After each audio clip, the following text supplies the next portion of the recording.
Hello, everybody, and welcome back to another day, a Tuesday edition of 30 NSG. On today's show, we're going to be talking about three different topics. We do this Monday through Thursday from 10 o'clock in the morning to about noon Eastern. If you like what we do here, please make sure you hit that like button down below.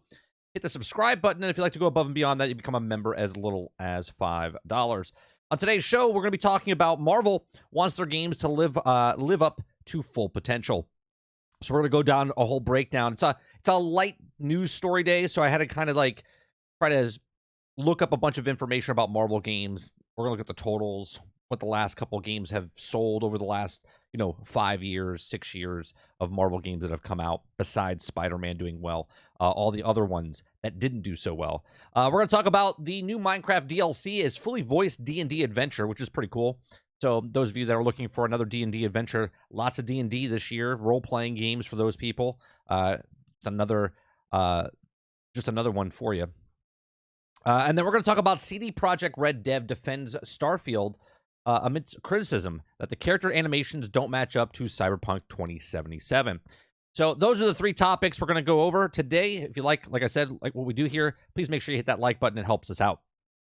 All right, so let's start off with Marvel. All right, we'll start off with Marvel. What's going on, Travis? What's going on, Z? What's going on, boss? Jesse Mack, Dave Rose. Good morning, good morning.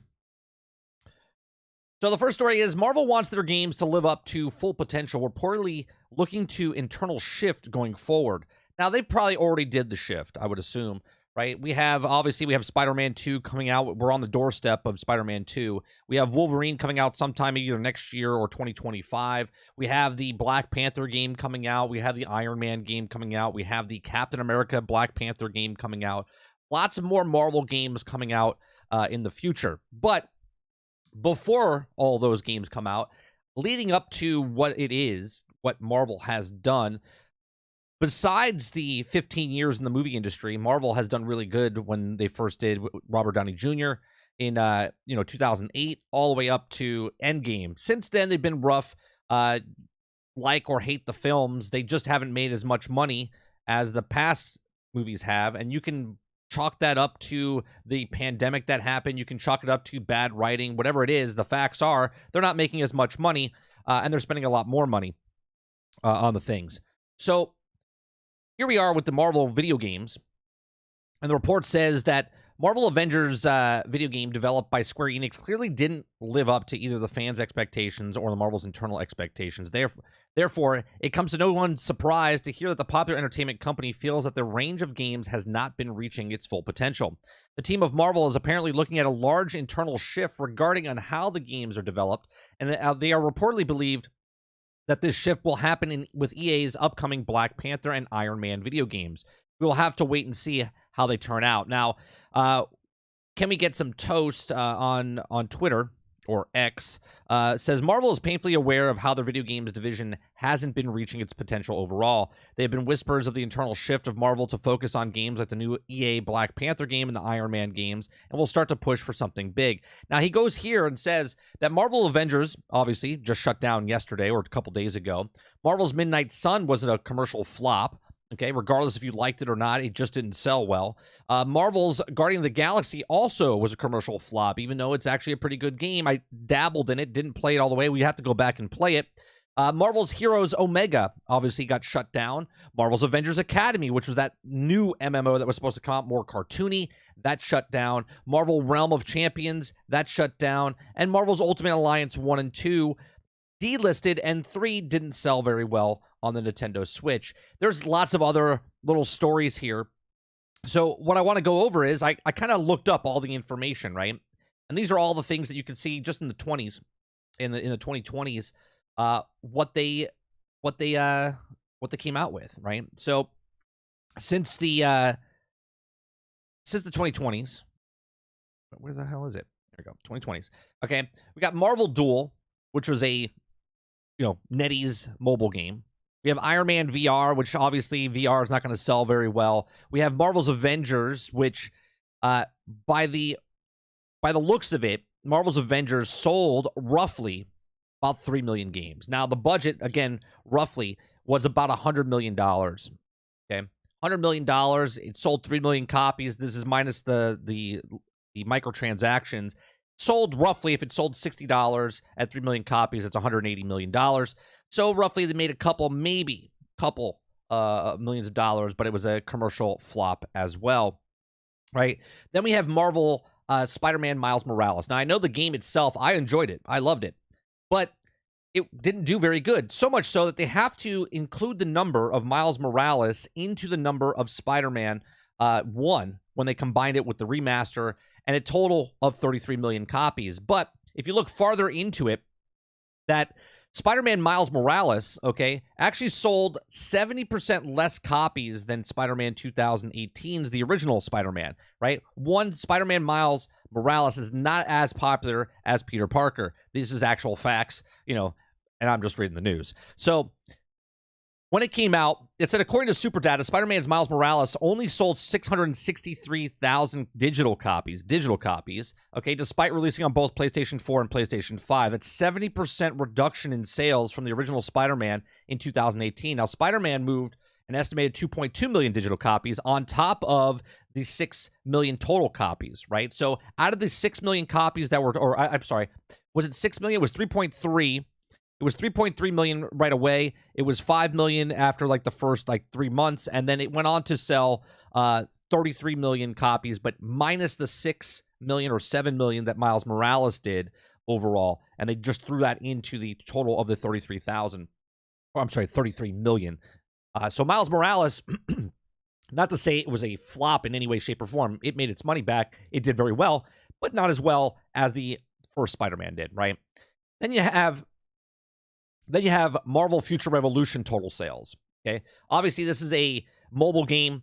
They don't tell you what it actually sold because it was a free download, okay? But the official worldwide, on August 21st, Marvel Future Revolution generated approximately 50 million downloads and over 30 million in revenue. That sounds really impressive, but the game is no longer. It's done, right? So that didn't do very well for them. If it did, they would have continued to move on with it. But they strike while the iron's hot, make the money that they can, and then they shut the thing down as fast as possible. Guardians of the Galaxy game totals. In February of 2022, Square Enix stated that despite the strong reviews and the game had failed to meet the sales expectations, by November of 2022, the game had attracted more than 8 million players, but they don't tell you the actual sales of the game. 8 million players, you got to remember that it also went on PlayStation Plus Extra and Game Pass subscription services. So how many people? Did it sell 2 million copies? Did it sell 3 million copies? Did it even sell as many as Marvel's Avengers? I don't think it did, because Marvel's Avengers technically ruined basically all Marvel games at that point because of the way they dished it out as a live service game. Okay. So then we have Marvel Snap. Marvel Snap tops 100 million in mobile revenue. Okay, Marvel Snap reaches 100 million in revenue over the weekend, and the U.S. number one country by revenue with $62.1 million. Okay. Mobile games Marvel Snap has reached 50 million users when it first came out, made over $100 million. So the mobile game doing well for them. Another game that came out that was supposed to be a huge hit for them was Marvel's Midnight Suns, right? The Steam charts back in the day said Steam was 428 active players 42 minutes ago. Okay. 664. Is this let me see how accurate this is. Released on December 1st. Been on sale. Yeah, we have a diminishing. Yeah, there's 495 people as of today. Okay, for Marvel's Midnight Suns.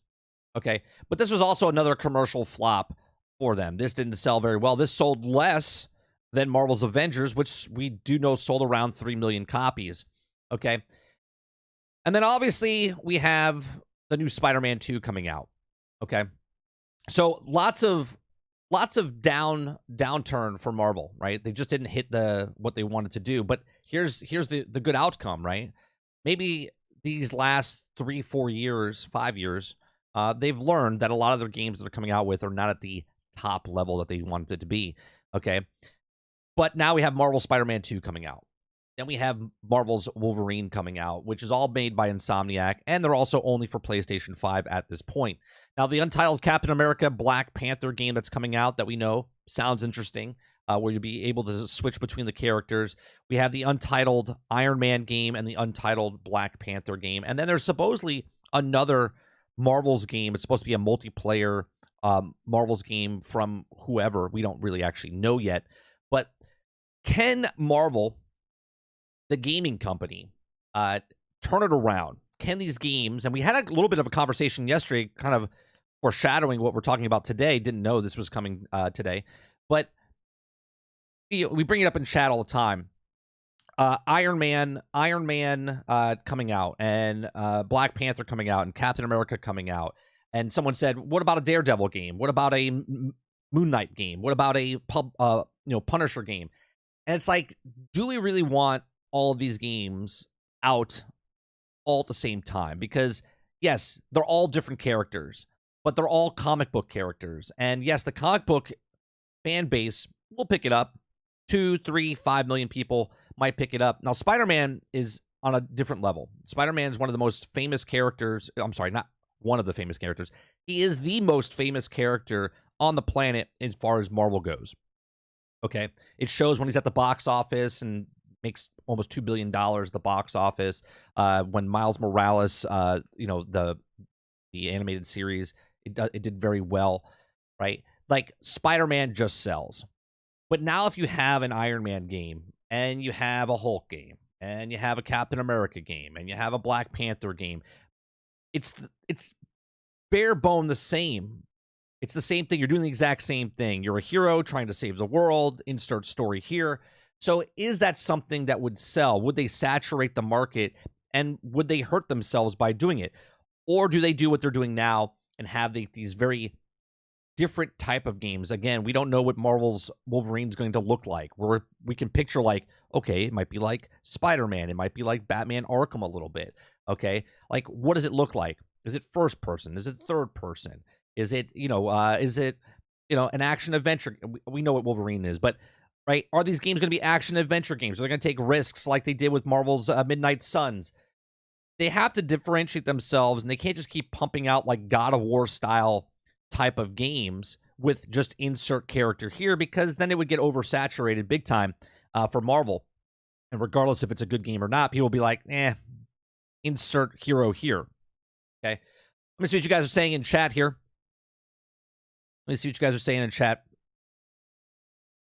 Length doesn't matter. A good game or not. It's perfect length type of game. You guys are talking about the chat there.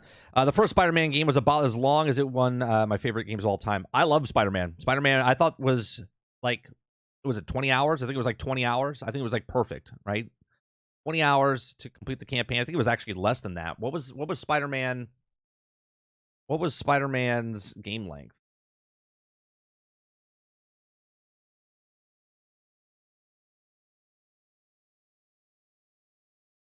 With the DLC and stuff. Reports the game is around sorry. That's Spider-Man 2. What about 1? I just want 1.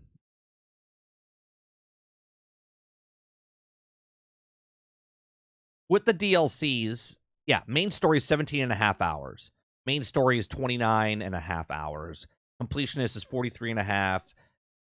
Yeah, I think it's fine. I think the 17 and a half, Marvel's Avengers, the game itself was like 15 hours by just the main campaign, 12 to 15. And then if you got the DLCs and played all the things, it came out to around 20, 25 hours. I think that's a good length for games like that.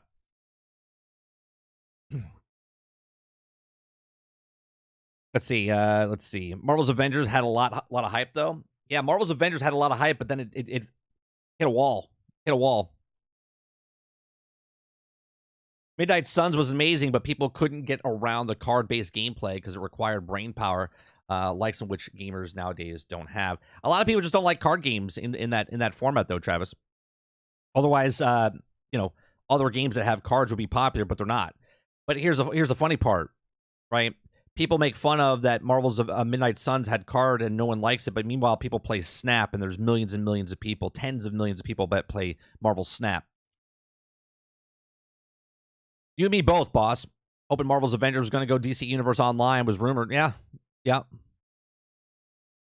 I'm not expecting Spider-Man 2 to be 100 hours, not an RPG. Yeah, no, it's only supposed to be 30 hours, I think, is what they said, which would be on par with the first game, right?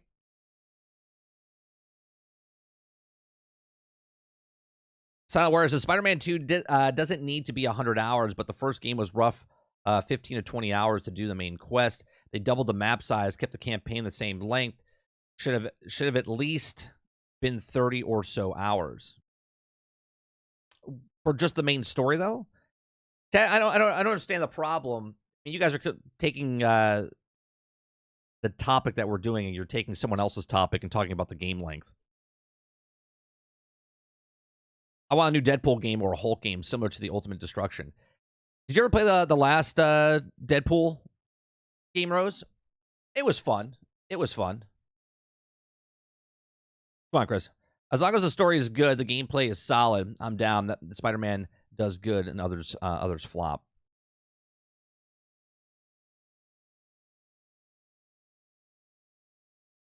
Yeah, 17 hours. Yeah, we looked it up. They need to focus on good story. People can lie and say that it's about action, but the reason comics did so well all these years is because of good stories. 100%, Travis. And this is why I always say when a comic book game comes out, especially a live service game, this is why I was so adamant about Marvel's Avengers needs to put more stories in. Stop with the cosmetics. Stop with all that shit. All they had to do for Marvel's Avengers was release a DLC like a comic book, like literally a comic book. It literally writes itself what they had. They had the perfect rendition of what to do. You had the main story of Marvel's Avengers about the whole event that happened. Okay, you had Kamala Khan's story with all the other characters there, and then you could have brought Kate Bishop in and did the story with her. Just a standalone story. It didn't need to connect to anything. It was just Kate Bishop's story, Hawkeye's story. Make them combine, then right? Then do Black Panther's story. Then bring in Thor's story. Then bring in Black Widow's story. Right? They could have just kept giving you stuff. And the best part about it is, if you're a person that doesn't give a shit about Thor or about Hulk, you wouldn't buy that DLC. You would just keep playing the game that you're playing, right? But if you liked Hulk, then you would get the DLC for Hulk, or you would get the DLC for Thor, or you get the DLC for Captain America. The fact that they completely ruined this because they were like, "We gotta sell cosmetics," is mind-boggling to me. Mind-boggling. I did from High Moon Studios. It was just okay gameplay-wise. I nailed the character in Deadpool, though. Yeah, it was just a fun little game, though. You know what I mean? And what I'm saying by that, like, that's what you're going to get with a lot of these games. Like, the Hulk game that came out, the Deadpool game that came out, the Thor game that came out, the Captain America game came out. They all kind of just kind of sell well because at the end of the day, Boss said it the other day, you want a Hulk experience or a Punisher experience? Just put a mod into Grand Theft Auto and run around the city as the Punisher, run around the city as the Hulk. You know what I mean? That's basically it, right? It's about story. Story. It doesn't matter about the actual hero itself. If you give a good story, like Travis said, then those games will sell. If you compare Spider-Man to a game like Starfield, you're more the sheep than an actual gamer because those two games are nothing alike. Right. Didn't they have a card game in The Witcher that people enjoyed? Same with the minigame in AC Valhalla. Yeah, so much so that they literally made a separate game for The Witcher. Made it a standalone card game. Avro says, rumors of the dev studio who made Lollipop Chainsaws are working on the new Deadpool game. Oh, that'd be interesting. Reese says they could have taken any one of those previous comic book special events like Fear Itself of Dark Avengers. Yeah, it's amazing.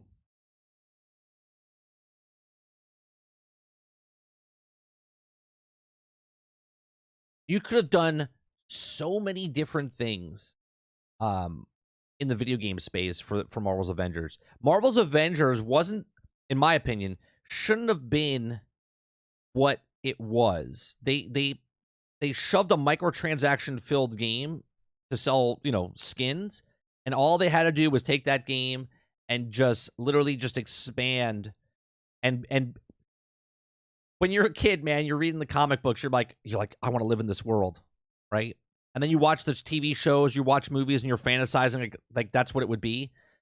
In a video game, you get to be those characters, and they completely screwed it. Completely screwed it. That content could have kept coming and coming for years and years and years. They could have sold a DLC pack of core stories, hero What was the main stories in Marvel's Avengers? It's been so long now. Heroic, was it the heroic stories? I think they were called something like that, right? You could have easily brought in like, okay, this DLC is going to have more story for Thor, Hulk, and Captain America. Next story's got Tony, Black Widow, and Kate, right? Just small little stories. So you felt like as a customer, you're like, oh, I'm paying $20, $15 for this DLC. It's got to have some sort of substance.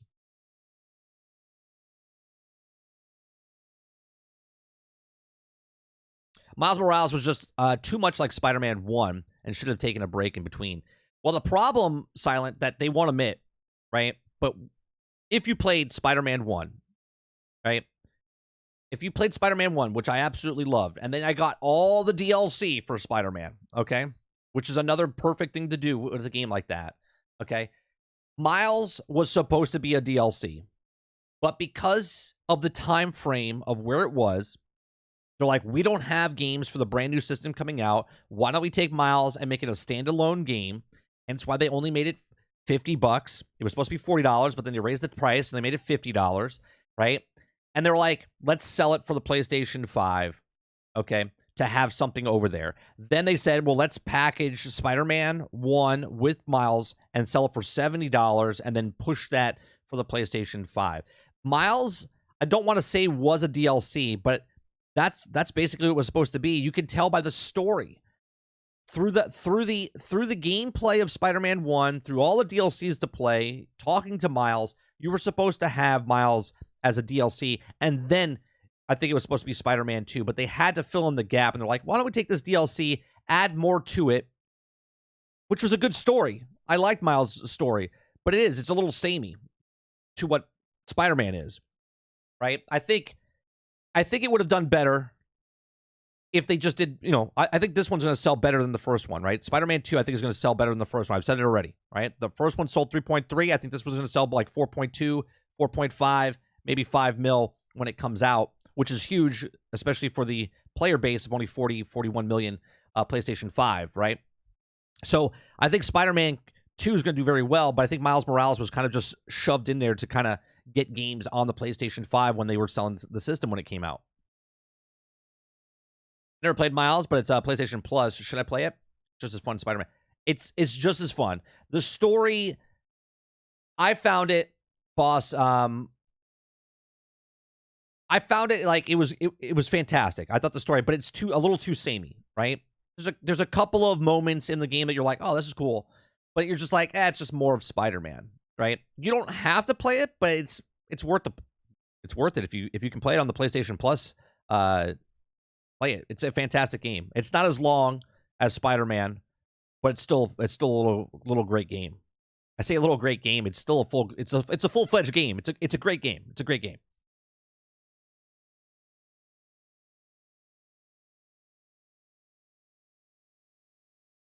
Exactly, Water. It wasn't a Miles, but Miles was actually more of a DLC than a full game. But when you say DLC, people get offended by it. They're like, oh, Spider-Man Miles Morales wasn't DLC. It's like, but it was. It was a game that was supposed to be a DLC, and then they added more to it to get more substance out of it. Thor says, I just didn't like Miles as much as Spider-Man. Yeah, a lot of the things during the game, obviously because he has more powers, and I never read the comic books of Miles Morales, right? So I met him while we watched the movie inside the animated series type of thing. I didn't really know much about him. I didn't know he could go invisible and do the electricity. But the way it happens in the game, it's like, it's convenient. It's like plot armor, right? It's like he's stuck in a thing. People are about to find him. He's like, how do I get out of here? And then all of a sudden, because he gets nervous, he goes invisible. It's like, what? I can go invisible? And it's like, all right, plot armor. Okay. Like, little things like that. And again, this is coming from someone that didn't read the comics and stuff of Miles. Not saying he's a bad character in any way, shape, or form. It's just kind of like, okay, cool.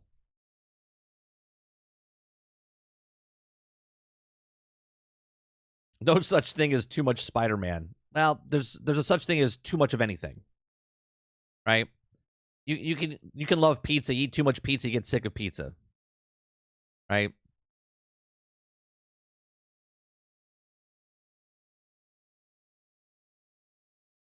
Yeah, it's not a very. I would say it's about 6 to 8 hours.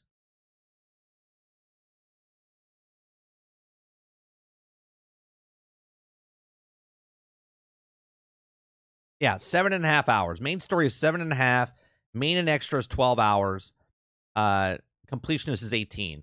To tell me that Miles Morales is not a DLC at 7.5 hours, where the full game was 20. Do you know what I mean? Almost 30.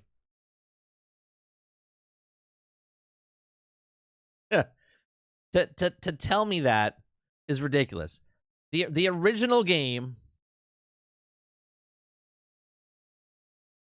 right? The original game is like 17 hours to 20 hours. Miles is 7.5 hours. And they're like, no, it's not a DLC. Okay. I gotcha. Besides Spider-Man and besides, Miles Morales didn't sell well. It just didn't. That's why they add that number into Spider-Man. Okay. Spider-Man is the only game to really sell well that Marvel. Underneath the name of Marvel, Spider-Man game is the only one to go well above and beyond game sales. All the other things that we brought up, okay? All the other things we brought up as far as Iron Man VR, Marvel's Avengers, Marvel's Realm of Champions, Marvel's Spider-Man Miles Morales, Marvel's Future Revolution, Marvel's Guardians of the Galaxy, Marvel's Midnight Suns, all of them flop as far as financial success of what they should have sold and what they did sell, okay? Now, the games that people like, Spider-Man Miles Morales sold, decently, and it was a great game. Okay, Marvel Future Revolution is actually a really fun mobile game. Okay, Marvel's Guardians of the Galaxy was a really phenomenal game, but because of Marvel's Avengers, everyone didn't trust Marvel's Guardians of the Galaxy, and they also didn't like it because the Guardians didn't look like the movie counterparts. Okay, and then there's Marvel's Midnight Suns, right? Because of the card system. So the other ones, Future Revolution, Marvel Snap, and Realm of Champions are all mobile games, and they get a ton of people to play them or download them, but they don't make a lot of like sales of continuous things, right? Now, obviously, Snap is one of the most popular mobile games out there, but that's not a game. You know what I'm saying? That's not a video game as far as we're talking about, like an Assassin's Creed, like a God of War. It's just a card game. It's a fun video game, but it's not a game that we're talking about AA, AAA games that are sold and very popular, like a Spider-Man 2, Wolverine, Captain America coming out. So, going to the future now. I think Marvel has made the change. Seeing all the other things that are happening with the past games they have, now with Spider-Man 2 coming out, now with Insomniac working on Wolverine as well, the Captain America Black Panther game. I don't know what that's going to be. Maybe it's going to be sort of like what you're doing with Marvel Spider-Man 2 and you're swapping between Black Panther and Captain America. I know there was like 4 playable characters in the game. You're going to be Black Panther, you're going to be Captain America, and there's like 2 other soldiers or whatnot you can be, right? Iron Man, they have to nail this. Iron Man has to be nailed as far as the flying mechanic. If EA does anything less than what they did for Anthem's flying mechanics, it's a loss. Okay. And then Black Panther, they've got to nail Black Panther with these move sets and whatnot, right? Just as now, obviously it's EA making the game and not Insomniac, but the way Insomniac captured Spider-Man, okay, and making it feel like when you first saw Spider-Man, before anyone played it, we looked at it and went, oh man, it feels like Batman Arkham, right? But Arkham feels more weighted, like behind his hits, where Spider-Man's more finesse and whatnot. Black Panther is that mixture of both. You know what I mean? It's the finesse of Spider-Man, but also with the brute force of like Batman type of stuff. And hopefully EA can really capture what Black Panther is. And it'll be interesting to see what going forward about Marvel, what they do with these games. Let me see what you guys are saying. Did you ever play Uncharted: The Lost Legacy? Same thing. It did well, but not as good because it was Nathan Drake. No, I never played the Lost Legacy. Probably gonna go do another playthrough of Spider-Man and Miles Morales on the 18th and 19th. Get hyped for Spider-Man 2. I gave Spider-Man 2. My nephew wish Spider-Man 1 was also on PlayStation Plus. Wait, they didn't put Spider-Man 1 on PlayStation Plus yet? That's a little weird, isn't it? Spider-Man, the 2018 is not on PlayStation Plus yet. It sells too good. Still selling, right? That speaks volumes right there, to be honest with you, right? It shows you that people are not interested in Miles Morales. It was on Plus, but it's not there anymore.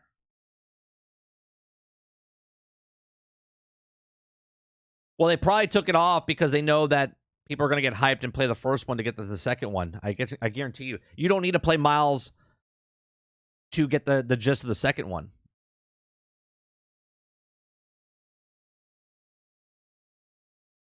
Jesse says, I'm very worried about EA doing Iron Man. What are you worried about them doing Iron Man? Do you think they're gonna what's it called?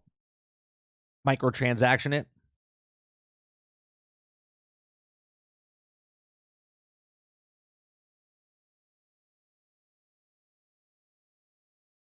People always forget that Black Panther is both tech and magic based. Sure. But he's still brute force and finesse.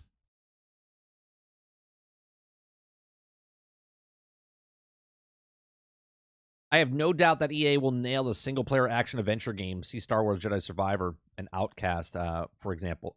Well, Respawn did that, not EA. Right? Electronic Arts is the publisher, but who's making? Right? Do we know who's making the Iron Man game?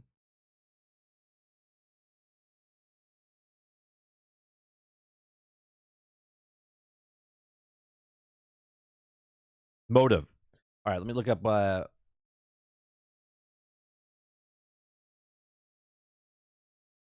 did they make before? Motive Game Studio. Okay, so they made Dead Space. Okay. They made Dead Space. Star Wars Squad. No, well, they didn't. Past projects. They worked on Squadrons. They worked on Battlefront 2. What else did they make?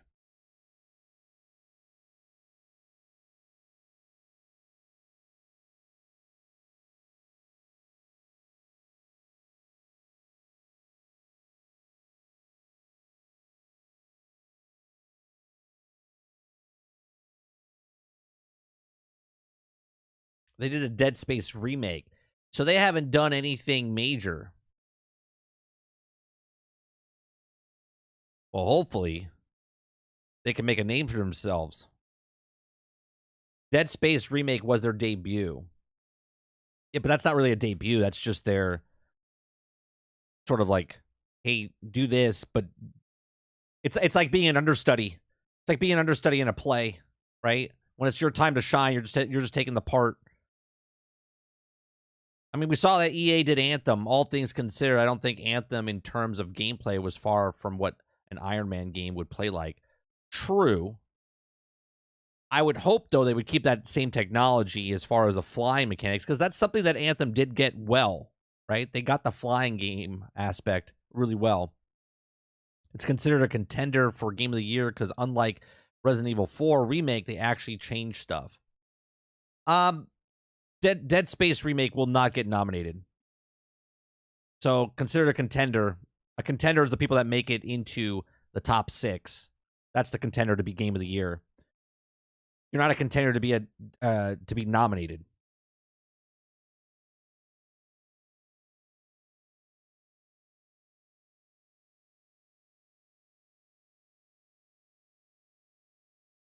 Well, Dead Space Remake was almost a complete rehaul, and the new game even added new side missions of the original game. Sure. But 80% of the game was already created, Dave. They're just taking a game, like the blueprint's already made for them. They didn't come up with it originally. So any kind of remake, there's something to pull from. You're not making a game from scratch. You're taking a game that's already made, already has a fan base, already has a bunch of stuff. Sure, you can make a new mission and stuff like that. I'm not saying that. What I'm saying is it's a remake, meaning the studio literally already had something to base their game off of and to model everything after and do all that stuff.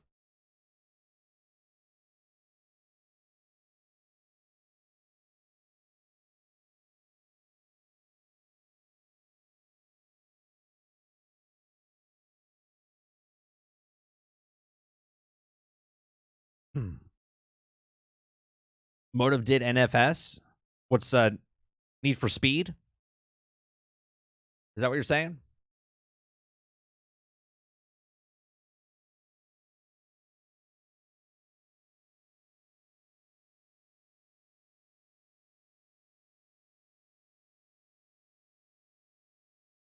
What's wrong with that? Not everything has to be new. Sometimes it's enough to take good to make better. Did it make it better?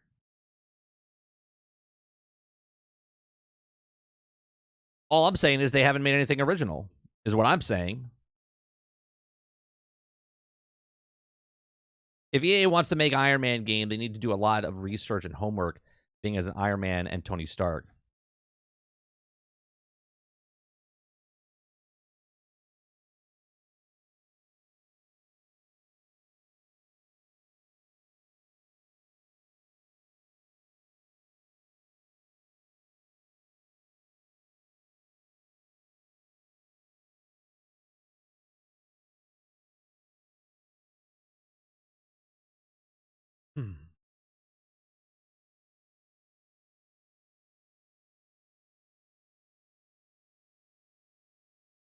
I love how you always pick games, Travis, that mean absolutely nothing to the other thing.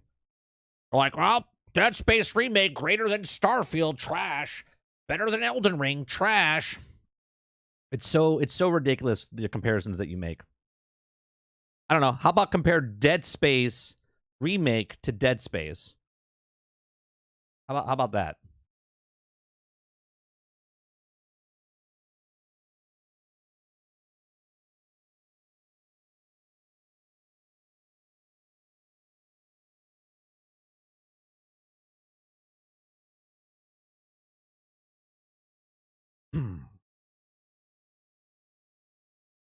All right, so we got Dead Space, got an 89 on Metacritic. And Dead Space, the original, got an 89. So there you go. Congratulations, you made the same game 13 years later. 20? No, 15? That's right, Water. It's trash. Yeah, you're missing the complete point, Travis. A person that makes the studio that made the original Dead Space made an original game, right? Made the original game. There wasn't anything to copy from.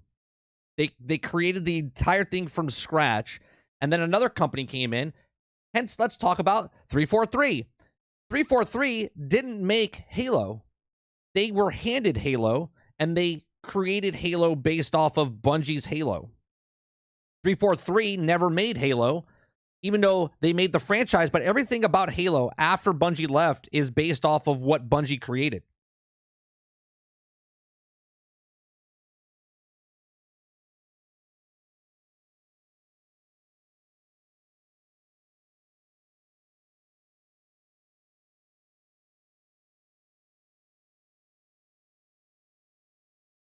What is NFS? What's NFS?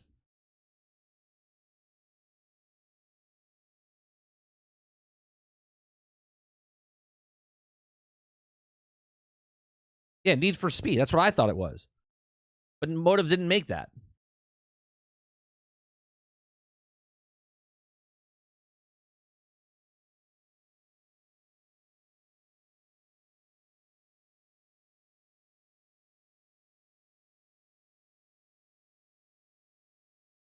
Like, this is what Motive's made. This is everything they've worked on. They help in collaboration with DICE on Battlefront 2. Right? Star Wars Squadrons. Dead Space. And now Iron Man. So Iron Man,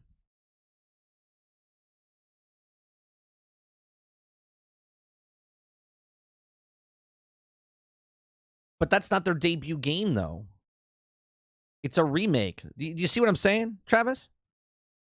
It's not their debut game. It's not an original game. It's a remake of a game.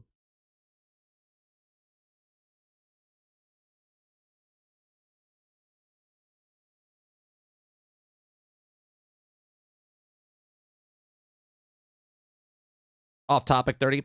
They're going to be streaming the train wreck as Diablo live stream tomorrow. I didn't know there was a live stream tomorrow.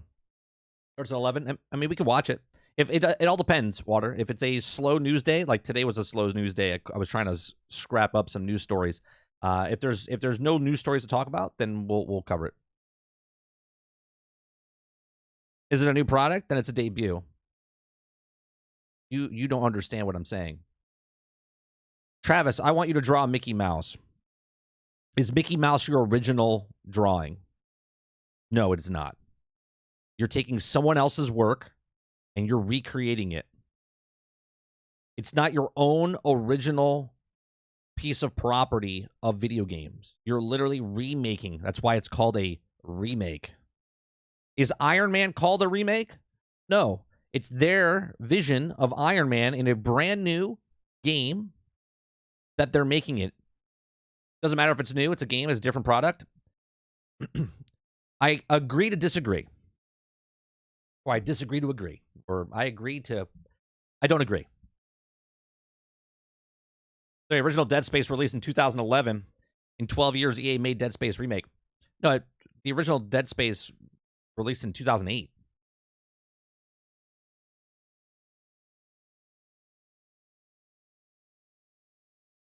I'm pretty sure that Dead Space...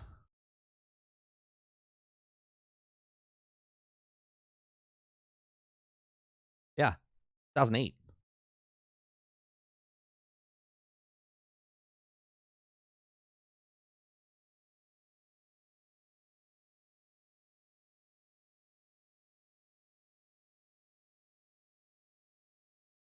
So you're saying remakes are the one-to-one same thing, no coding tech? No, that's not what I'm saying. You're not listening. Clean out your ears. Are you going to clean out your ears? Clean out your ears. Okay. You saying it was their debut. Obviously, it wouldn't be their debut because their debut was Star Wars Battlefront 2. Then their next debut, in your eyes, is Star Wars Squadrons. Then your next debut is Dead Space. Obviously, it's not their debut. It's not an original piece of game. It's a remake. Fucking remake is in the name. Remake. They didn't make Dead Space 4. They made Dead Space the remake.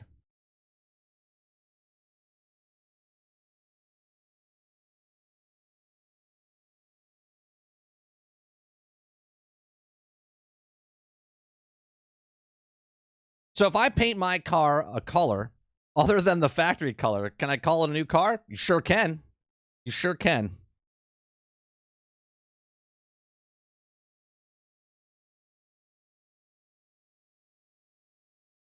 Okay, but if their first game, it's a new product, that's their debut game, on their own, right? They didn't make Dead Space. They remade Dead Space. A debut for the studio, not the series. It's still not their debut. I don't understand. You literally just like to chat. You just like to, right? I don't understand.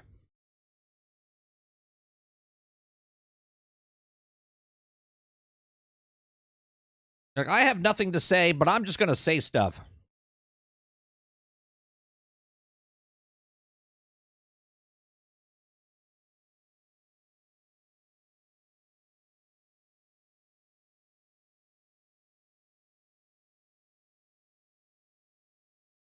I hate to break it to you, Travis. Look, I'm shattering your dreams in front of you.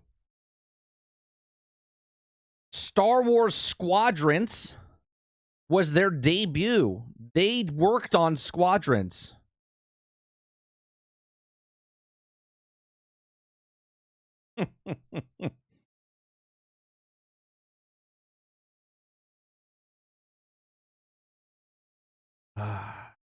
I'm done with Travis today. Goodbye, Travis. Goodbye. I'm not banning you or anything. I'm just done talking to you. Next story. Next story.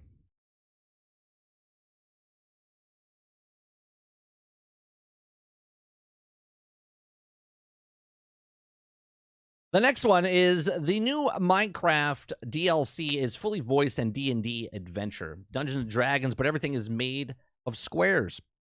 Minecraft is given a Forgotten Realms, a cubic makeover in the new Dungeons and Dragons DLC. The friends in Play DLD are actually, we're curious, also the same friends who get annual itch to set up a Minecraft server. At least once a year, we disappear into the realm of right angles. And there's also Lost World, as well as the crossover and the interest in both D&D and Minecraft provide a space to be creative, now social, and enjoy freedom of play. So the collaboration between Wizards of the Coast and Everbloom Games seems a natural fit. In the DLC, you can choose from 4 classes, Barbarian, Paladin, Rogue, and Wizard, through obviously a limited section of next to the tabletop game. You'll be able to specialize by allocating stat points wherever you prefer. You'll be looting, upgrading monsters, slaying, and of course, rolling a lot of dice. Now, seeing some of the D&D classic monsters and iconic Minecraft style is alone worth the price of entry. Blocking mimic mind flayers and beholders. Yes, please, he says. There's also familiar setting. We'll also go to kick from experiencing some of the known areas like Candlekeep, Icewind Dale, Rivenden, or Revel's End, to name a few. The Dungeons and Dragons DLC trailer, which we'll look at in a second, which will be here, shows some extravagant builds, various weapons and armor, and plenty more, is sending out groups of messages and trying to get a party together ASAP. So you can see that they actually have, a built-in, so this is a standalone game with inside the Minecraft world itself. So there's quests, weapons, armor, stats, abilities, a glossary. You can see the upgrades and stuff, what you're doing. It says this expansion is fully voiced with its own custom soundtrack and is part of somewhat to be an ongoing collaboration between the two parties. Earlier this year, Wizard of the Coast released a 3rd edition of the Minecraft Creatures edition. You also wanted to know the Creeper's proficiency bonus or Enderman's passive perspective in D&D and Beyond release has to be covered with stats, information, and artwork for 5 of Minecraft's staple creatures. A Blaze, a Creeper, Enderman, an Ender Dragon, a Wolf of Overworld. Might subtle, leave it somewhere by DM can see it. In the hopes of a creeper of the next session, a sprinkle of Minecraft and my D&D, and the DLC is a big spoonful of D&D in the Minecraft world, and D&D fans are eating good this year with video games after the forgettable feast of Baldur's Gate 3, or unforgivable. Unforgettable. I was like, why is Baldur's Gate forgettable? It's unforgettable. Feast of Baldur's Gate 3 should be a delicious snack. So this is just yet another thing. Let's look at the trailer for Minecraft Dungeons.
dangers when you adventure.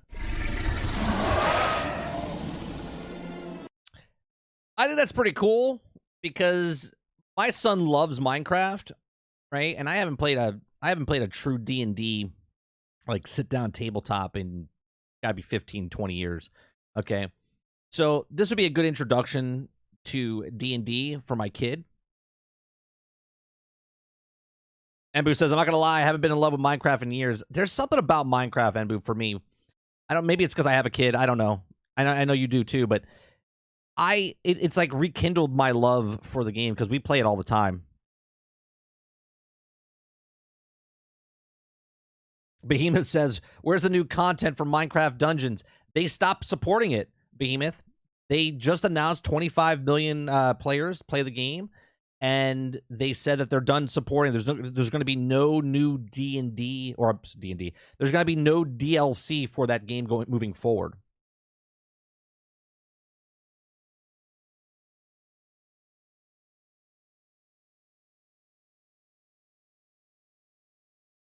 Not a Minecraft guy, but I love D&D. I mean, the name, it looks like a blast. Getting friends, my kids, is going to be awesome. Yeah, I think this is a good.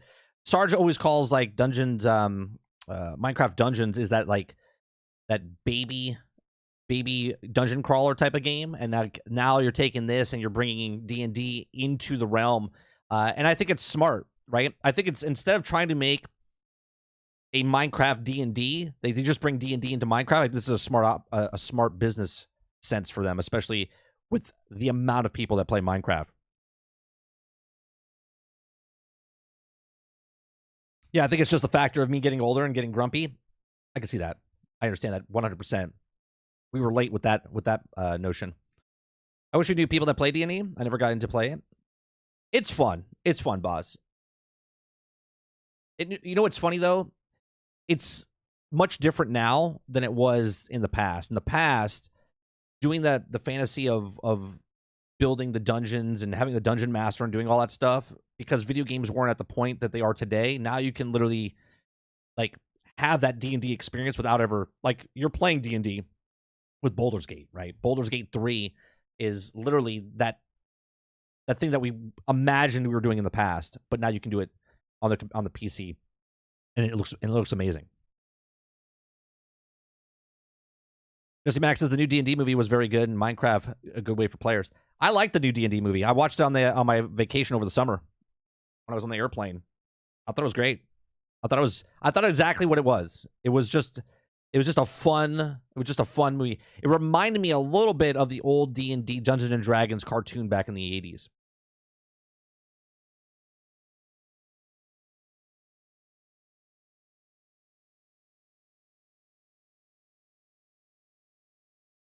Thought the D&D movie was pretty good. Yeah, I thought it was good. You ever watch the cheesy old cartoon?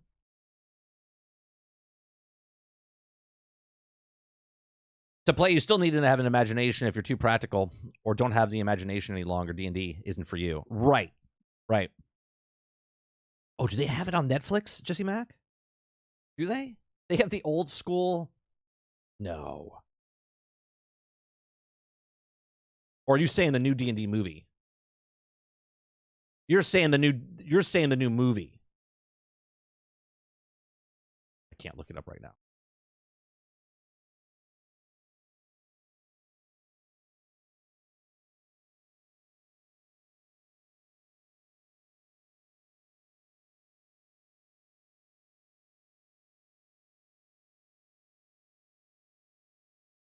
This was the. Hey, look! This was the great show. What's going on, Soups?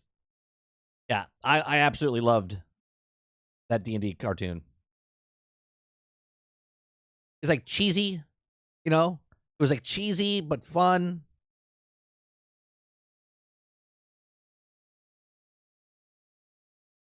Absolutely loved it.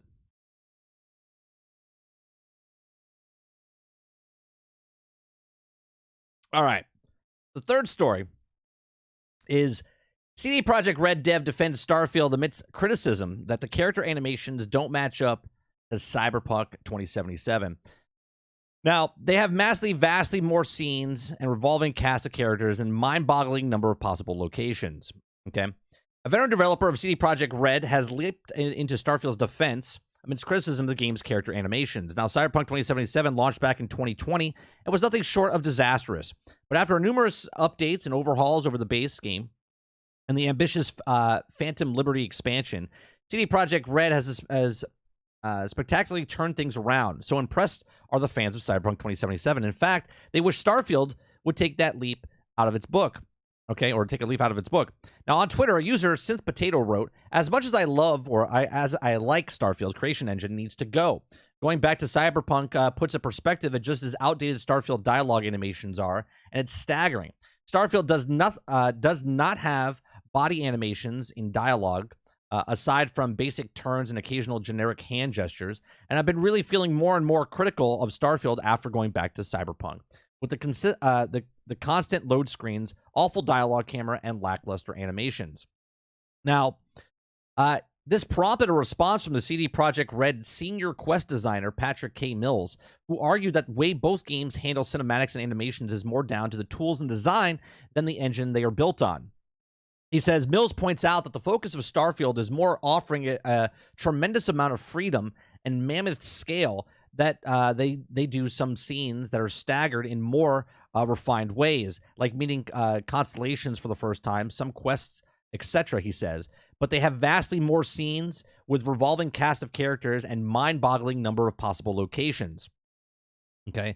He says he also points out that each of the Cyberpunk 2077 major scenes took years to put together, which just wouldn't be feasible in a game as huge as Starfield. Instead, Bethesda Game Studios puts their resources into giving maximum levels of players' freedom. They just doing something different with their time, and that's cool. You can also want their scenes to be more cinematic or whatever, and that's fair, but it comes at a cost.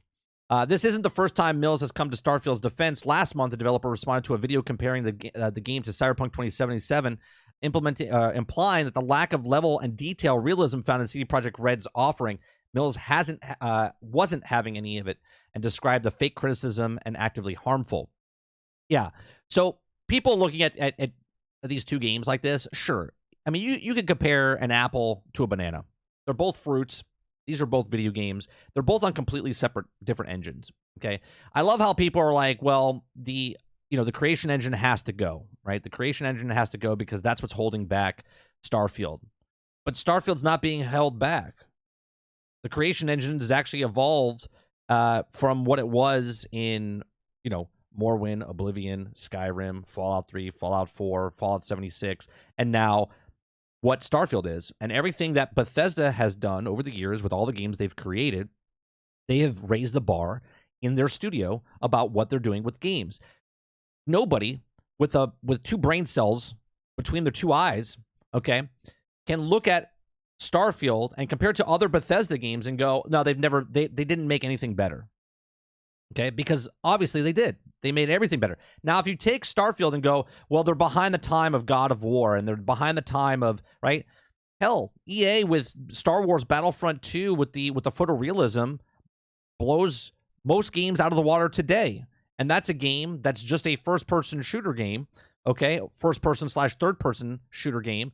And it looks mind-boggling, years and decades ahead of most games that come out today. But no one's comparing that, right?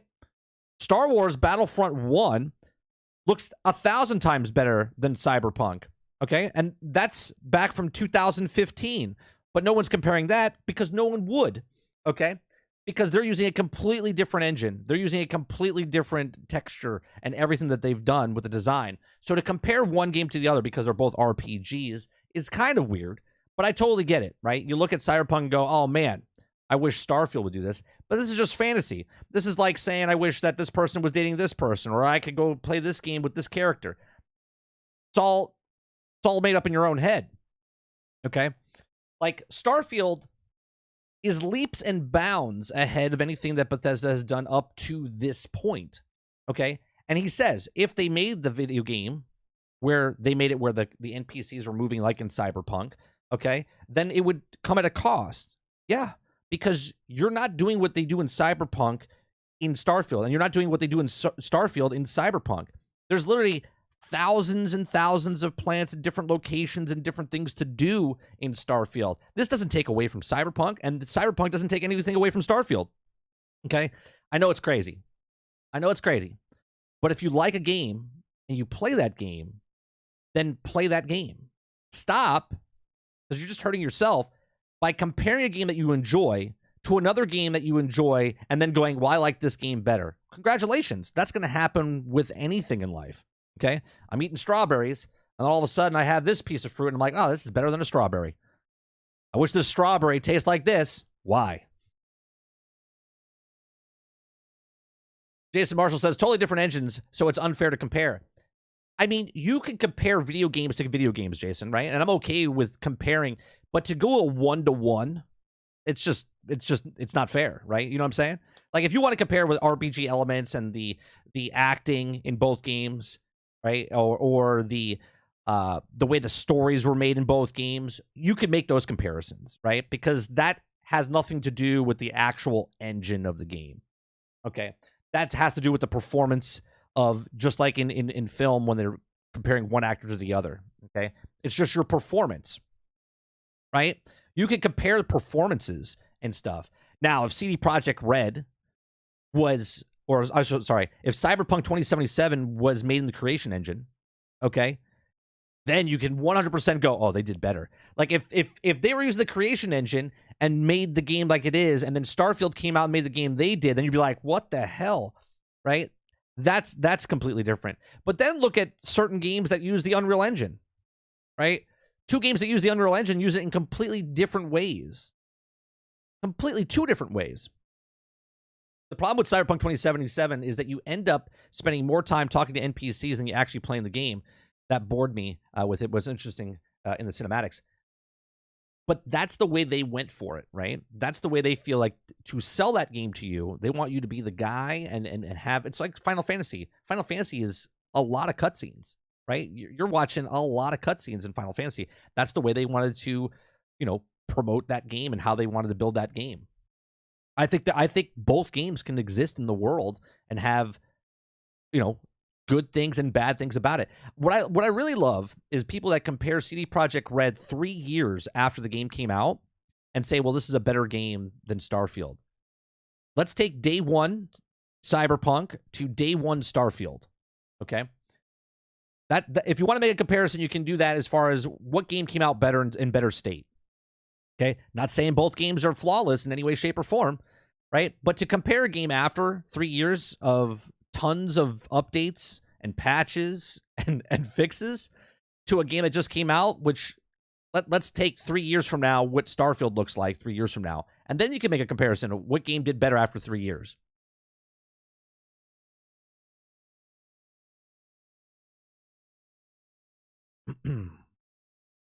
They're behind times of an old on the rails 8-hour story mode game with a very strict branching paths. Bit of weird comparison referring to comparing Starfield to God of War. Right. Like you know what I mean? It's like I don't understand why people look for, like, you like your games that you like, right? Like I like open world games. I like looter shooters, right? And it's different to ask, like, for instance, Division 2, right, has honed in, like, you can targeted loot system. Okay, to have another looter come out, to not have targeted loot, that hurts the game itself, because the looter would be better. People would be like, well, I don't want to play this. I can't do targeted loot, but I can do targeted loot here. I wish that this had targeted loot. But it's not to say that I wish that this game was like Division, right, where everything that Division does, they do here as well, right? Like, there are points of looters that you look at and go, I really like what they're doing here, and here's the bar, and they raise the bar. So what CD Projekt Red's doing, let's take that example that I just gave. What the NPCs are doing in CD Projekt Red's Cyberpunk 2077 is that they're giving you story-rich content where there's more cutscenes than actual gameplay. Okay, they want to immerse you into that world, and that's what they did. So they did much more motion capture in a small, compared to Starfield, a small map size. Even though the map is gigantic, okay, for Cyberpunk 2077, they've decided to work with that within the parameters of the game that they've created. Okay, now you take Starfield, and they're like, well, can we do what CD Projekt Red did with those cutscenes and stuff? As vast, like, you could literally walk up to, I don't want to say every NPC, and have a conversation with them, and someone might make you go on an adventure to a different planet. They have 1,000 planets with multiple points on each planet, with an infinite amount of tiles that you can land on to explore and do stuff. So if they did that, how big would that game be? How much gigabytes? Because people would bitch about that. They'd be like, well, this is 500 gigs. No one's got 500 gigs spare on their thing, right? And then people would bitch about that as well. You skip the dialogue in 2077. There's a choice. Can you? Would you, though? I mean, I guess you're playing it. I can't fathom it, Tight. Not to say that people would, but if I play that game, I wouldn't skip the dialogue, because I'm playing it for the story. But I can get that a lot of people don't want to play for the story. They just want to go around shooting things and driving cars. Yeah, fanboys were reaching hard to take shots at Starfield. Starfield is more of a sandbox game, and the ability to do what you like, unlike Cyberpunk, which is more of story based. Right. And both have their I don't understand the hate so much for certain games. It's like you can go play if you don't like Starfield, just don't talk about Starfield. Go play Cyberpunk. Go play Baldur's Gate. Go play Spider-Man. I mean, I don't get it.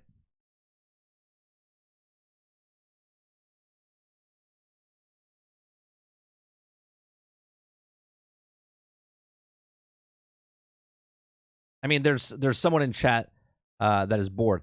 I love dialogue. I love listening to all the dialogue and all the stuff because I like reading the books. I like reading the notes. Okay, but that's me, and I know that's not for everybody. Like, you don't have to read all the books and notes, right? You can get what you want out of the game.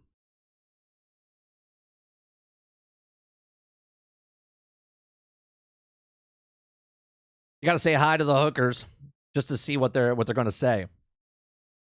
Right. Right? I don't think, but taking the hooker line there, Z, right? Do people, there's some people that never take a hooker into the car and go into the back alley and wait to see what the hooker's going to do in the car, right? But it's there. Right? But it's there. It's the I don't like it, so you shouldn't either. Right, boss. That's exactly right. Like, look, Starfield is no way the most perfect game in the world. It isn't. By far, it's not even close. Okay? But the stuff they do in that game is mind-boggling. Okay? For some of the stuff that you do. Like, I can't remember the last game that I played, someone else played, and they didn't see the same thing I saw 170 hours in. Right? They're like, have you seen this person yet? I'm like, I have no idea what you're talking about. 180 hours in. I don't know what you're talking about. Did you see this? Did you do that? No. You just ruined it for me for saying what you said. Right? It's amazing to me. Okay? I can 100% tell you if someone played Cyberpunk or if you played God of War and you're like, did you do this yet? Yeah, I did. Right? 10 hours in. 5 hours in.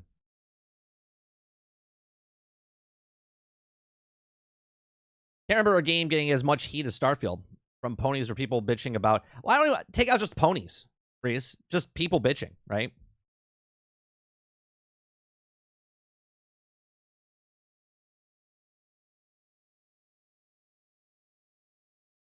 Twisted, I'll agree with that. I think a lot of people just don't understand it, right? And then people are turning a corner. You're comparing things. It's like, I really like baseball. But man, I wish there was tackling in baseball. I wish baseball was more like football. Baseball's behind times. Like, but that's not what baseball is. But I really do like the full contact sports. But I really like to watch baseball. I wish baseball was more like football. It's like, what? I don't understand. Baseball sucks because there's no hitting. Okay. But it's not that. I completely enjoy a Starfield experience, but on hold because I truly love Cyberpunk game. And I get that, Z. I get that. I give Cyberpunk shit not because of the game itself, because of CD Projekt Red saying certain things. And the other day we talked about people are like, I'm missing out on the game. But I don't find that as a problem right now, right? I feel that's a problem for the game company that sold me a game that lied about it, and now it's fixed, right? You know what I mean? So I don't hate the game. I'm disappointed in the company that sold me the game or told me about that game. And now 3 years later, it's fixed, and I'm supposed to praise them, right? But I don't hate the people that are enjoying the game. Like, if you love that game and you enjoy the game, by all means, go enjoy the game, right? I still never played Borderlands 3 because of the company, not because of the game. I wish baseball was more like hockey. Yeah, it'd be interesting if they played baseball on the ice, right? With skates, and then they had the stick, and they were swinging at the, right? That would be amazing.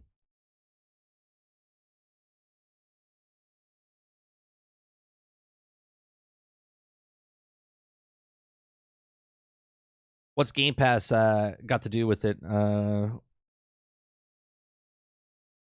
going back a bit, but do you remember the Spiral Zone? Amazon cartoon ahead of its time, too scary for kids. Spiral Zone. What that is? I have to. It doesn't ring a bell in my head. Crowded.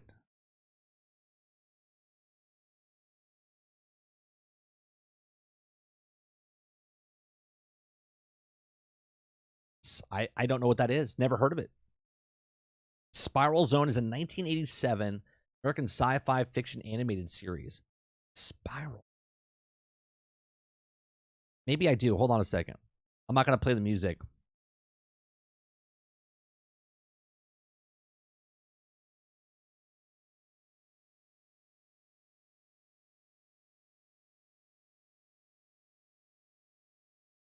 I don't remember this.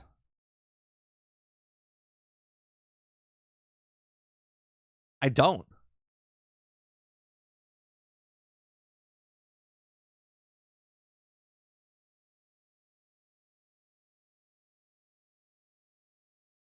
Yeah, does not. It does not. It has that same Voltron type of animation and stuff. Yeah, I don't remember this at all.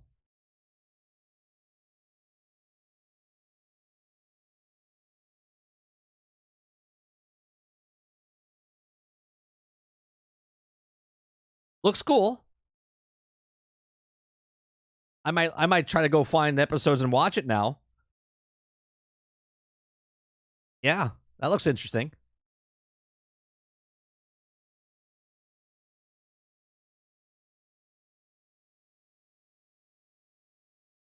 Using bats to beat each other up. That reminds me of Soups. The other day, I watched. I was just like flipping through Twitter, or I'm sorry, X, and there was a little league game going on, and the little kid hits off the ball off the tee, and then he doesn't run to first base. He runs directly at because he hits the ball and it's a little dribble to the pitcher, and the kid, the batter, runs towards the pitcher and tackles him. And I was like, that's little league. I was like, now that should be baseball.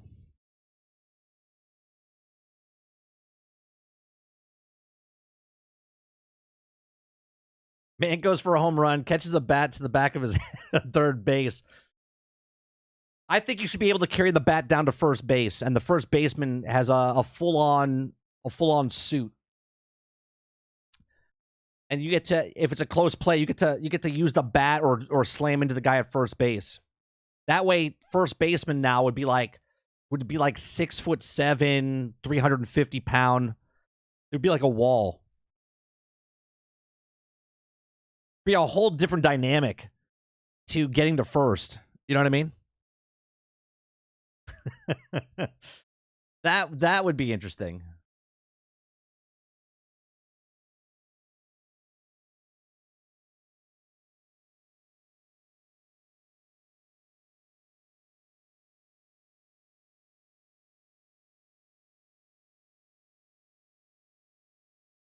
What's on second?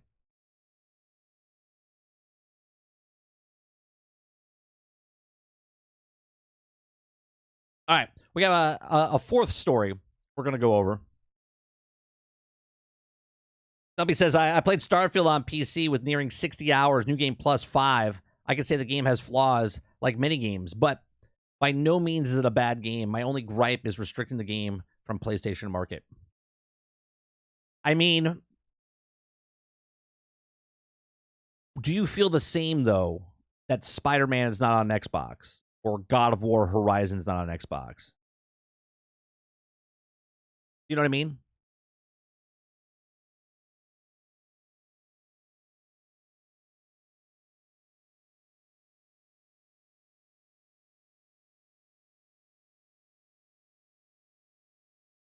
Like if Starfield is on PlayStation because it's Xbox first party title, then God of War and them should all be on Xbox as well, which I do agree, right?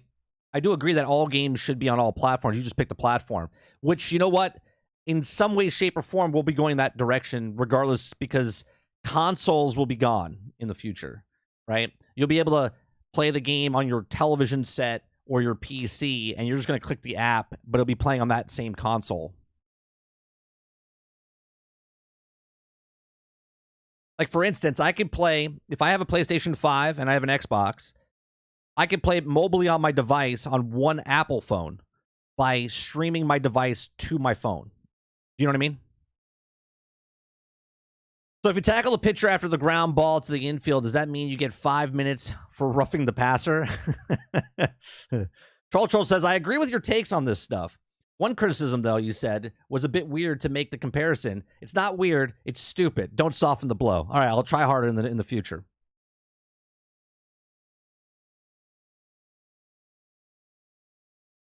Yeah, it's bad on both sides, but Sony has been transparent in bringing titles to PC, which is equivalent to Xbox ecosystem. But I have a question. So do you think Mario should be on Xbox? Do you think that Nintendo's first-party titles should be on the other consoles as well? Because no one ever brings up that, right? People always bring up Sony to Xbox and Xbox to Sony, but no one ever brings up Nintendo to them. Why? Why does Nintendo get to keep their first-party titles, but Sony and Xbox don't get to keep their first-party titles?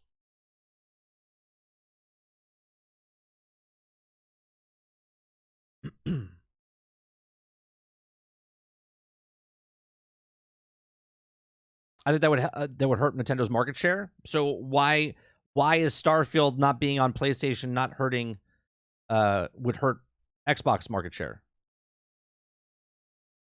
Do you know what I mean? I'm okay with third-party games being on a... What I don't like, I'm okay with first-party titles. I don't like the fact that the companies, both are all, are guilty of this. Even Nintendo's guilty of this. They got the exclusive to Ultimate Alliance 3 because Xbox and PlayStation turned it down, and Nintendo said, well, we'll take it. And they made it just for Nintendo Switch, right? I don't like that Sony pays for extra, like Hogwarts, gets an extra mission. Next year I'll get to play the mission that they did. I don't like that certain companies buy certain fighters for their game in their console other than the other consoles, right? I don't like that stuff.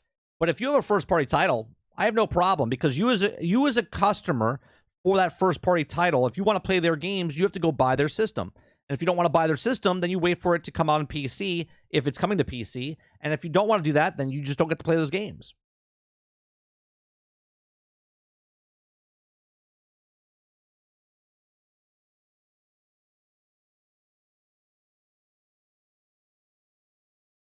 Phil Spencer should be more transparent with saying Starfield is a console exclusive forever, is what you mean. Yeah, sure, it's console exclusive, sure. But is it really console exclusive? Because this is a console now, right? The phone's a console, right? And I can play Starfield on my phone.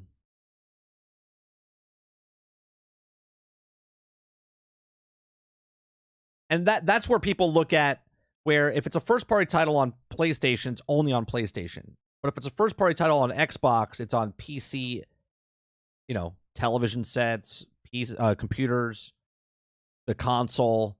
You play it on your phone. You can play it anywhere, except PlayStation and except Nintendo.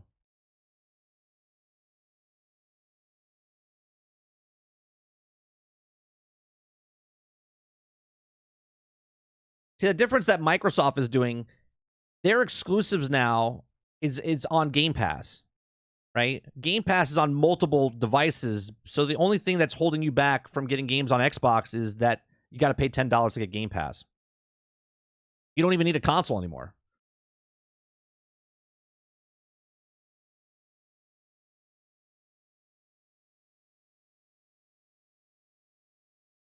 Has Phil ever directly said it's not coming to PlayStation? No. I mean, it can come to PlayStation down the line, but that would have to depend on if it's successful enough, Titan, where they don't need to bring it to PlayStation. You know what I mean? Because their whole goal of having Starfield is to get people to come to Game Pass. It's not to sell Starfield. Starfield is the bonus on top of that. They want people to come to Game Pass. They're trying to get that 100 million. It's not about exclusivity at all. It's only about the fight. It's all about the war. It's all about the console war for the sake of bickering.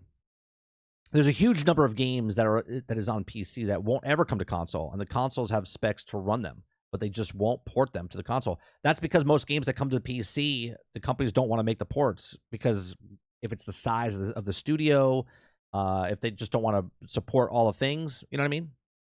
And I think that's the developer's choice.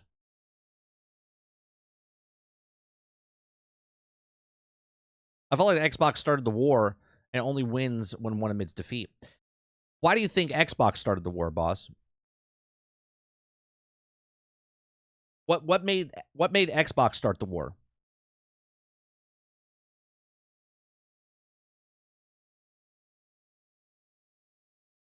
Like I'm truly like wondering what made you think that Xbox started the war. I don't think Xbox started a war against anything. I think Xbox did exactly what any company did when they came to the market. Because when Sony came in, they did exclusives just like Xbox did when Xbox came in. But that's what PlayStation did when they came to the market. They did the exact same thing. Yeah. Everybody that did it, when Atari and then Nintendo came in, Nintendo did it. And then when Sega came in, Sega did it. And then when PlayStation did, they did it. And then when Xbox came in, they did it. And when Epic came in, they try to do it, right? They all do it because to get the market share, to get into the market share, they had to pay the stuff to get those games or things to get people on their system.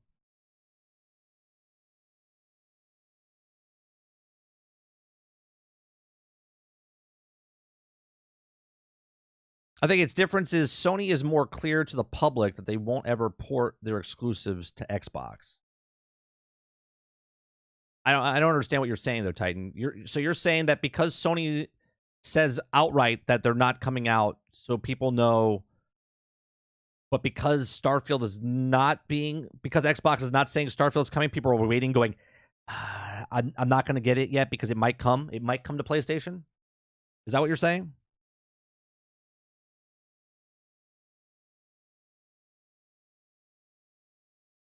I feel like all companies now are holding games hostage to force consumers to pick a side. I just want all people to enjoy games. But all people can enjoy games. You just have to have the money to do it. Xbox is giving more... Xbox is letting it come to more consoles day one, or more platforms day one, than Nintendo and Sony are. But because Nintendo and Sony are selling consoles and Xbox is not, they're trying to sell a service. That's the difference.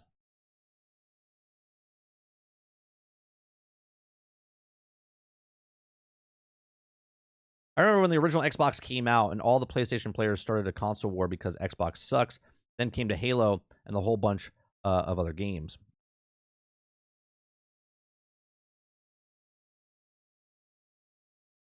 Final Fantasy originally was on Nintendo. Nintendo hasn't had a Final Fantasy game in a long old time. Yeah, it's been...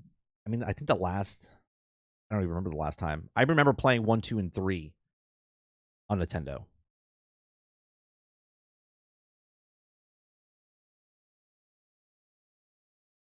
Exactly, Rose. Like this is not an Xbox PlayStation thing, right? This is the industry thing. It's exactly right. The console war started with Sega. Remember the slogan? Sega does it what Nintendo don't? Yeah.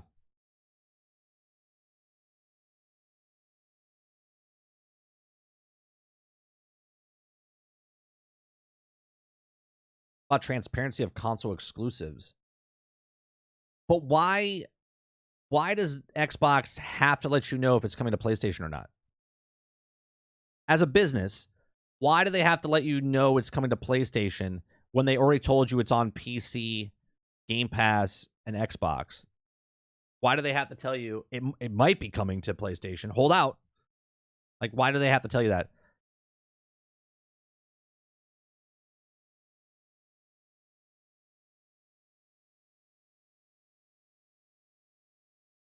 Sony never had a third-party titles only come on to PlayStation for an entire month until Xbox did it. Are you sure about that? I don't know. I can look it up. You want me to look it up, or do you want to look it up?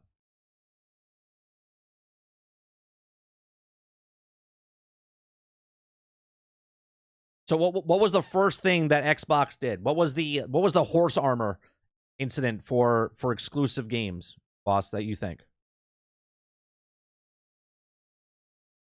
Because I don't know if you're right or wrong. I'm not gonna say, are you sure about that? Like, I already have something like loaded and ready to go. I don't know.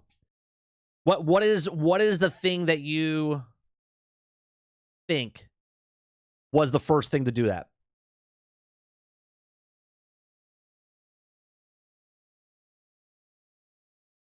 You want me to look it up? They played COD here first for an entire month.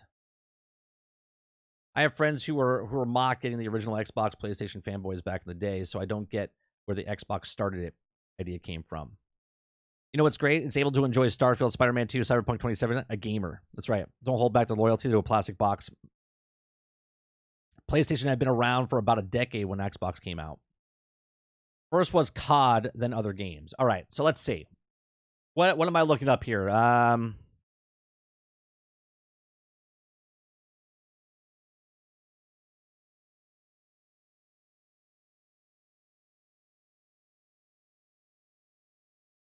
When was the first exclusive?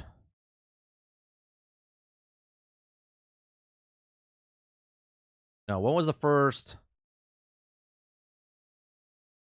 third-party exclusive game?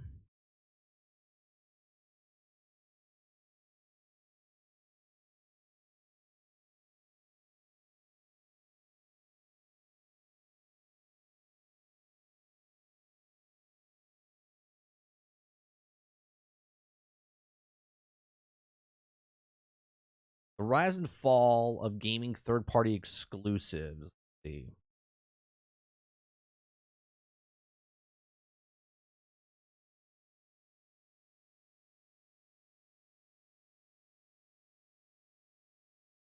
Well, I found this, and this was real fast, boss. This comes from. This is an article written in 2014. It says the rise and fall of gaming third-party exclusives. Okay.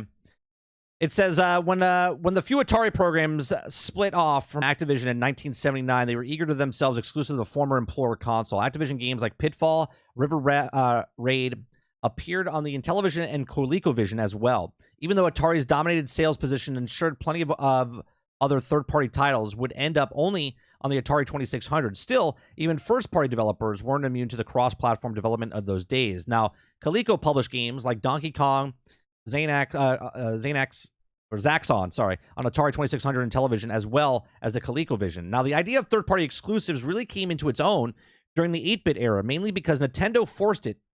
Okay, the published games to ultra-popular Nintendo Entertainment System license had to agree to strict non-compete clauses to guarantee those games would be exclusive to the Nintendo system for 2 years. So, there you go. There you go. So, Nintendo was the first one to get the exclusive games to come to a system for 2 years.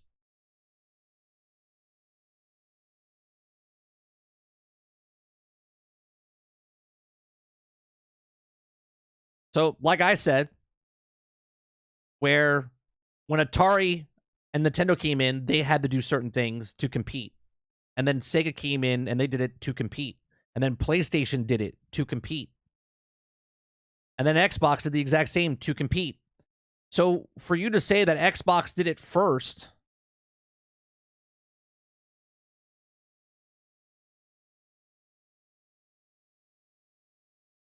but it doesn't matter. But your statement was Xbox did it first.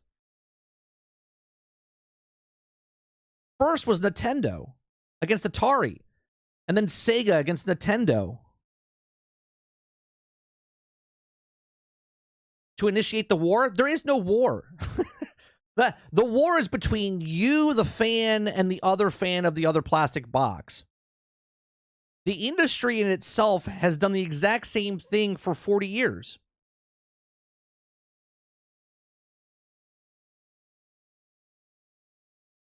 There's very much a war. Are you wearing an army suit right now? Do you have a gun? Are you shooting people in a non-video game to take over control of land right now?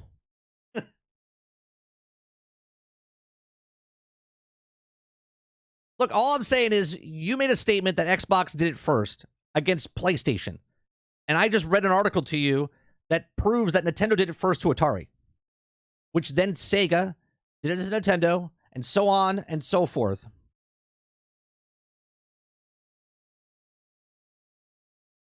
Once again, you guys say something. I don't know. I'm just looking it up. Just reading. I'm just reading.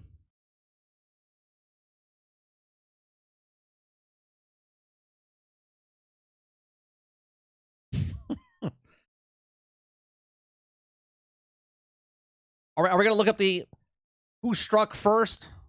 Let's see. Who?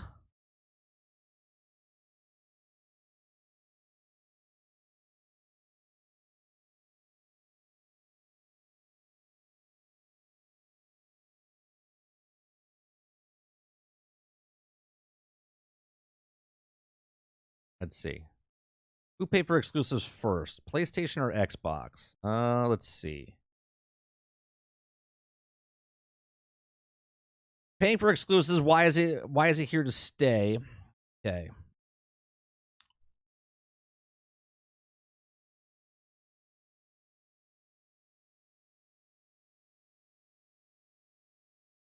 Okay, this article comes from 2013. Okay. According to recent reports, the first game Respawn Entertainment called Titanfall will be in the Xbox One exclusive. Other rumors suggest that Mirror's Edge 2 and Fallout 4 could also be single-format games, at least the Xbox and PC only. Not just for a week, a month, or a year, but permanently a clear sign that Microsoft is going all in to dominate PlayStation 4 in the next generation. Why? Because the true third-party exclusives like this cost big, big money.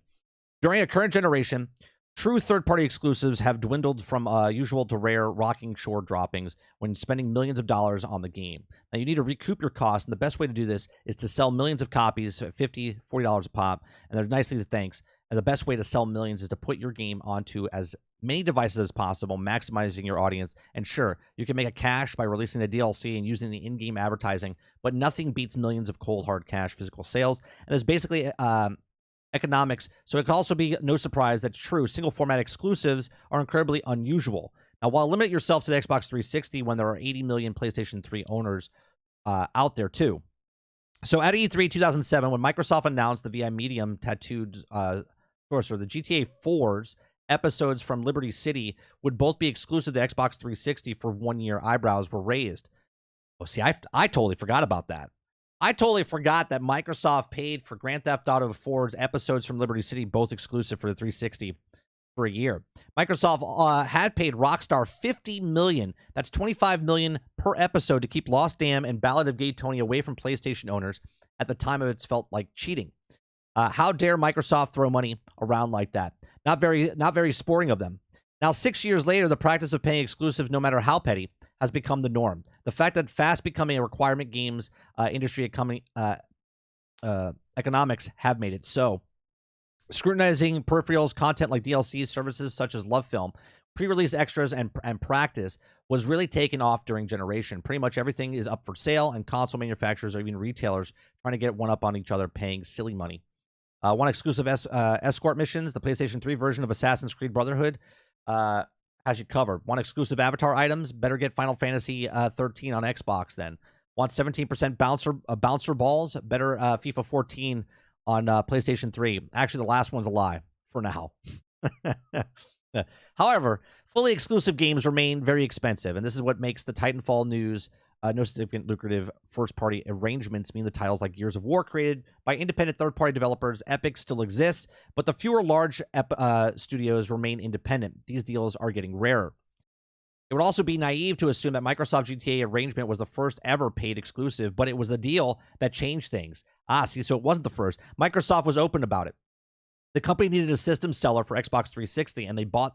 And given the news about Titanfall and the rumors about Mirror's Edge 2/Fallout 4, it also looks like they're doing it again in the fact that they're taking the next level of the next generation back in 2007. The bean counters that Microsoft decided that $50 million in both exclusive sales and damage the opposition was worth it. Let's not forget that the GTA episodes deal wasn't just about the money; it was about the reputation and the competition. Last week, was it last week or 2 weeks ago that I said jokingly, I said Microsoft could pay out Grand Theft Auto for exclusive for like a month or two, and that would be earth shattering. I totally forgot they got the DLCs. Totally forgot about the DLCs. The Xbox owners has never shied about using financial clout to better the position in gaming's market. At least they're transparent about that, right? The signs were out there when they roughed Rare in 2002, essentially removing Nintendo's most talented studio from under them. No one would argue that Rare produced $375 million worth of games during Xbox generation, but it's probably kept them out away from competition. Only now, working on the Connect Sports series, that Rare started to pay back its asking price. By throwing the money around, Microsoft was gone from gaming unknown to market leader in just over a decade. While Microsoft was not only paid for great exclusives, but it's also done deals to weaken the competition for levels of playing the field. Final Fantasy, that's on Xbox now. Metal Gear Solid, yeah, that's going to Xbox too. Curiously, Metal Gear Solid 4 remains one of the few high-profile third-party exclusives on the current generation, largely thanks to the storage capacity of Blu-ray. Something quickly negated by the higher capacity Xbox hard drives to avoid becoming a trend. The general tendency, though, is decline to true exclusives. Sony was slow to react to the loss of most ground, where PlayStation owners may have been in a position to respond with similar blockbuster exclusives back in 2007. May not have been financial clout to go toe-to-toe with the Microsoft now, thanks to significant shares and sales decline across the company. It defected left by developing the market an unpopular PS Vita. It was also PS3 get timed exclusives for DLCs that are smaller downloadable games, but nothing of the scale of Microsoft's GTA's 4th episode, Call of Duty DLC, or even Skyrim Dawnguard. It's also proved costly in the next generation. It just might. Meanwhile, Nintendo chooses to compare for a slightly different audience when it releases a Wii, largely negating the need to compete exclusive content. And Japanese giant was always relied heavily on the first-party games. However, with the more traditional games focused on Wii U, even Nitty is being forced to look around the exclusive count as the first signs of Bayonetta 2 and Zombie IU. Yeah, so this is all the same. Next generation seems exclusive that the key battleground between Sony and Microsoft, right? Here's the war, right? The battle, the war. The first looks at the PlayStation 4 and Xbox One shows consoles that are largely comparable in power, functionality, and architecture. Multiple format games will largely indistinguishably. So the question both companies are asking is, where will make people buy our machines, or what will make people buy our machines? The obvious answer is stuff that other people don't have. Exclusives that will cost console makers plenty more money in the coming years. And the fact that we could also see a scenario in the next gen will be won by the console manufacturer, not with the best original games, but with the biggest wallets. That's actually pretty good. Pretty insight of, back all the way from what, 2014, 2013? 2013. Right?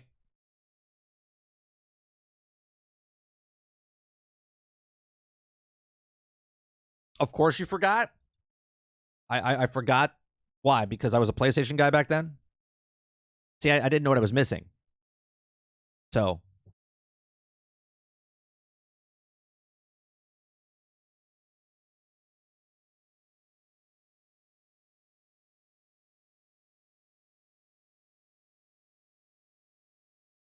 Strange article referring to the 360 and not the OG Xbox. Well, 360 is when they started to get the exclusives for the third party.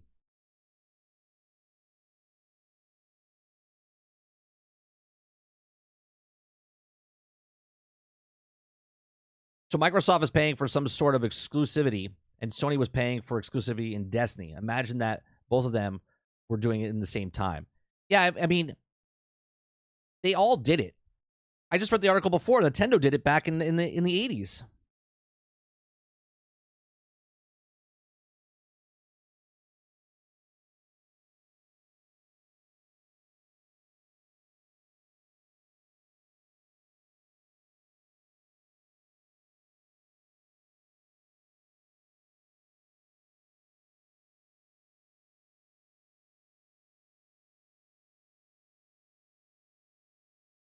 Let's see. 2015.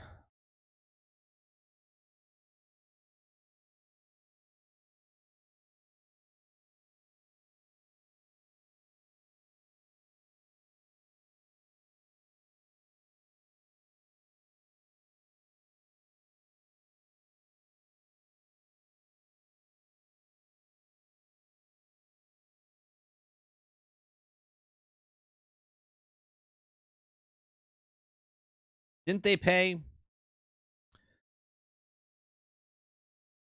Here was this one. Let's see. GTA was a timed PlayStation exclusive because Microsoft thought the move for 2D to 3D was too complicated for Rockstar. Right?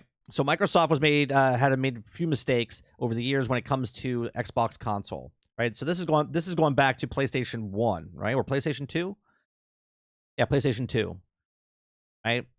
So PlayStation paid for exclusive for GTA 3 when it came out.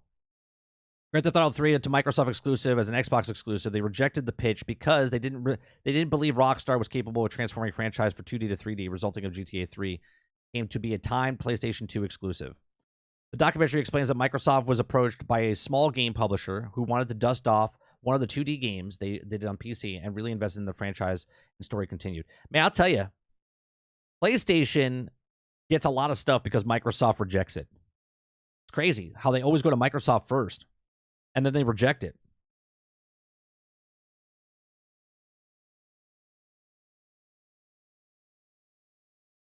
Right, the newly important executives in Xbox who did the review of all pitches from publishers and developers said that I don't think the game is going to be able to make the transition from 2D to 3D. The game turned out that GTA 3 Rockstar then turned to Sony, and the game became a timed PlayStation 2 exclusive in 2001. GTA 3 did finally release an Xbox a year later as a part of Grand Theft Auto Double Pack with Grand Theft Auto Vice City. It sold 14.5 million units as a top-selling game of 2001 in the U.S. It would also have achieved the accolades of the following year, right? So, exclusives have been around literally since the beginning of time. Since the beginning of video games, they've been exclusives.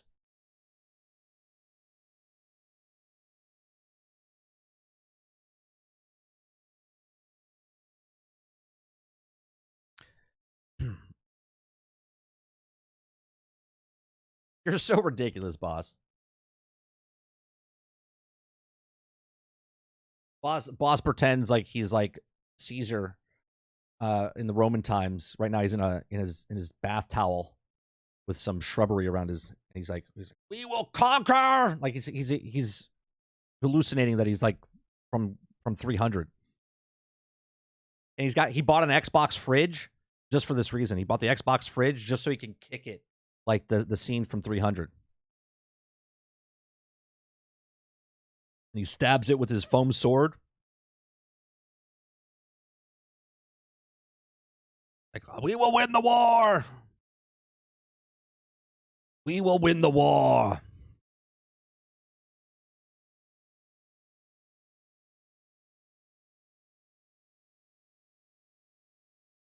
Yeah, it's just funny. Think of the biggest games for PlayStation over the years. Insomniac went to Xbox, and they said they didn't want to do Spider-Man. Then Sony picked it up, right? And then it became a huge franchise. Grand Theft Auto went to the Microsoft first and said, "Hey, we got this 2D game." They're like, "Yeah, we don't want it." And they're like, "Okay." And then PlayStation picks it up and gets exclusive. It's amazing. Like this is why Sony doesn't want Microsoft to go anywhere, because every time they negate something, they pick it up and it becomes a huge franchise for them. They make a shit ton of money. And then when they do take them, right? They're like, no, we're taking Redfall, and it becomes an absolute trash fire.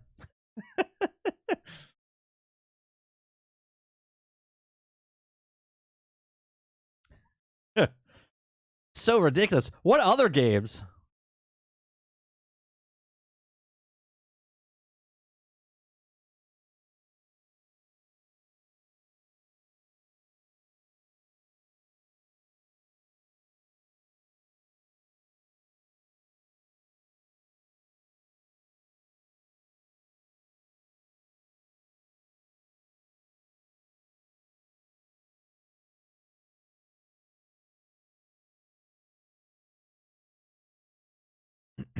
I'm trying to see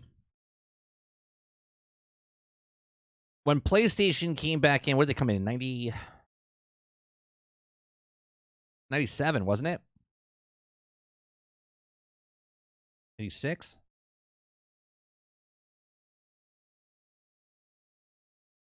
95. 95.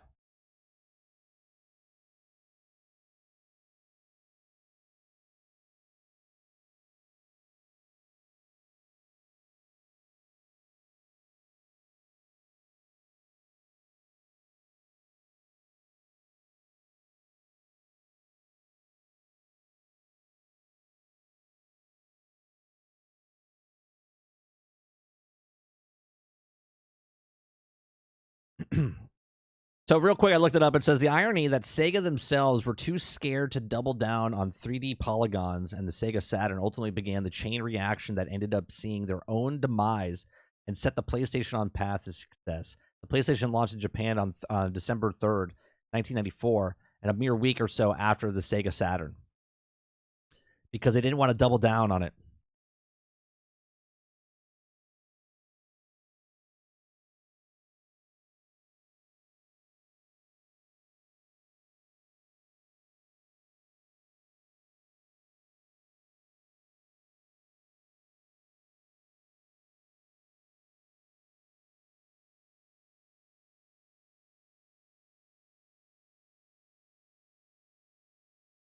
Hold on a second. I'm looking up a.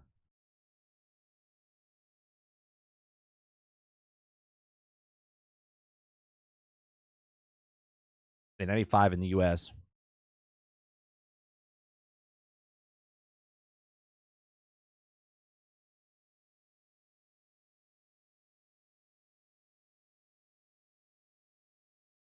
Yeah, PlayStation came in and literally destroyed Sega because Sega was late to the party. And then with the Sega Saturn, or sorry, Sega Dreamcast, that system was ahead of its time. And then they completely knocked themselves out of the market because they undersold everything. Sega Saturn was a bad machine. And I'm not saying a bad machine like it was a bad machine. No, it was a terrible machine. It was bad.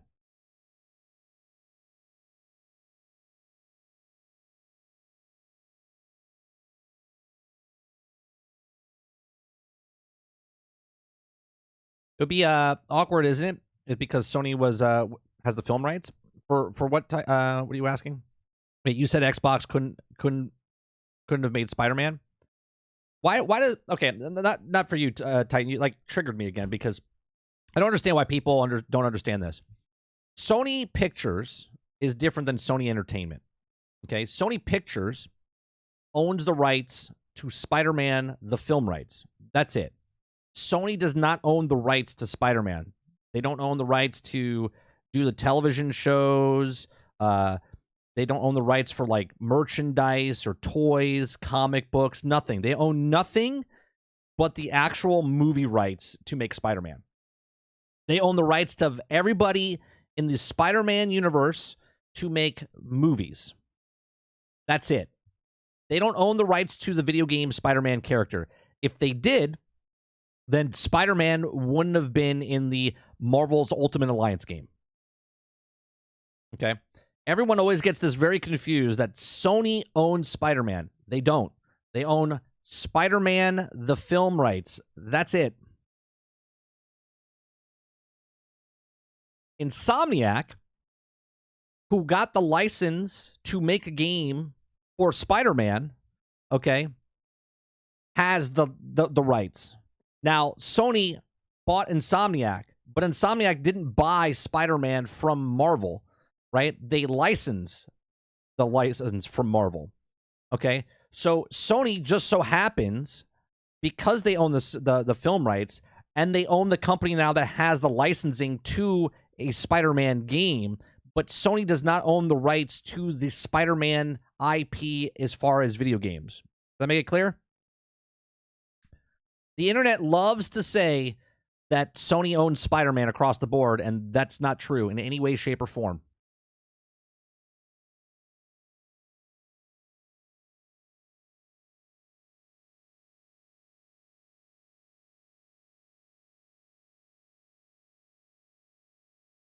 One box rule them all. One of the box find them. Xbox bring them all.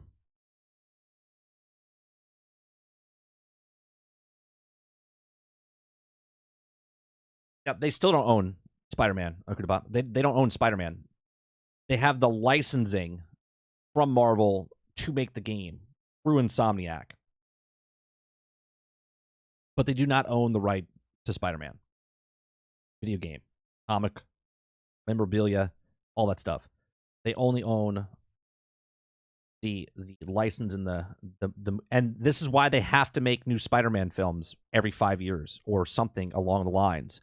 Because if they don't, then the rights go back to Marvel. It's better, in my opinion, for both games and movies to be under the same umbrella. So you can have references in the skins, better crossover. Sure, but Marvel is not going to sell it. The reason Marvel sold it off in the past, this is why the Fantastic Four and the X-Men and Spider-Man, they were all sold because Marvel was going bankrupt and Stan Lee had to sell it off. And he didn't sell off the entire IP. He sold the rights off to the film rights. Hence why they were still making cartoons. They were still making all the toys. They were still doing all that stuff.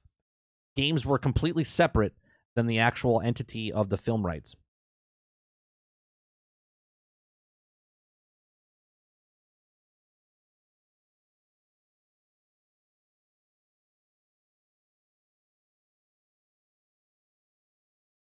I don't think it could have happened if Xbox had the game rights from Insomniac. What couldn't happen? Like, the movie's not attached to the game. So why would it matter? You know what I mean?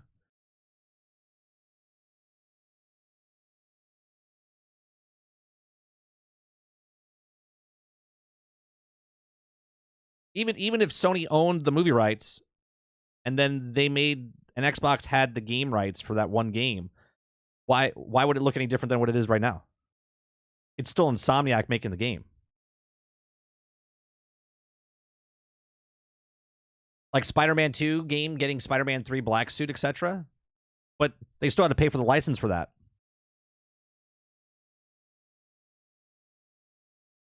And Marvel still has to sign off on it. It would just be that if they wanted to do that, to do cross-promotion, then Xbox would have to approach Sony to go, hey, we want to put that suit that you guys have in the movie in the game. And then they would pay them a fee. But it still has to go through Marvel to get approval.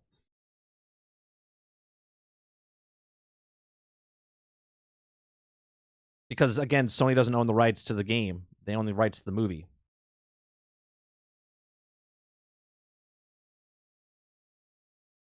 Xbox declined the Spider-Man IP in video games because they didn't have the studio could produce it at the time. That's not true either, Silent Warrior. Insomniac was the company that was making it. Insomniac pitched it to make it, and they wanted Xbox to fund it. But they turned it down, not because they didn't have a studio. Insomniac was the studio. Insomniac wasn't owned by Sony before. Sony picked up Insomniac after.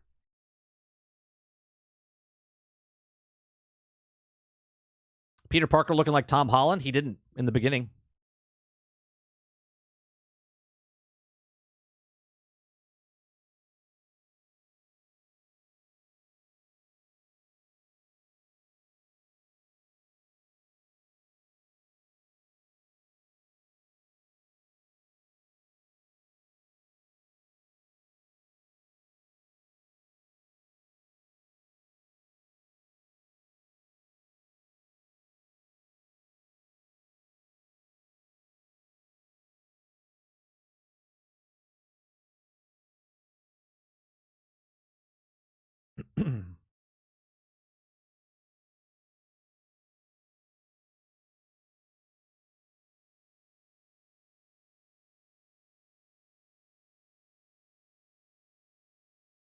I bet Xbox wish it could have do it all over. I don't think they have regrets like that.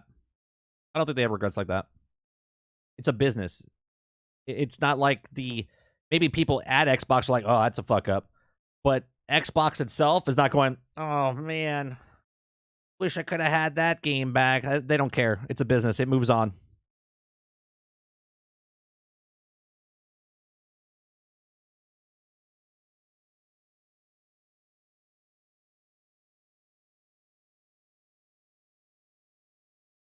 In the beginning, he looked like Andrew?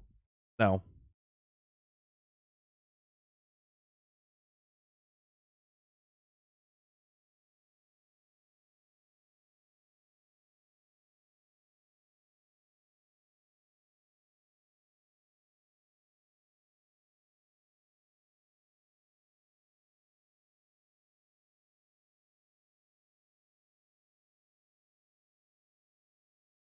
He looks like Andrew now.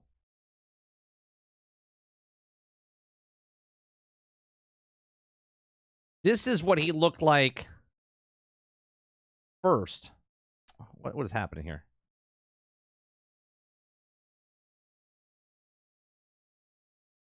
Why won't it let me go to this block? This right here is what he looked like first. This is what he looks like now.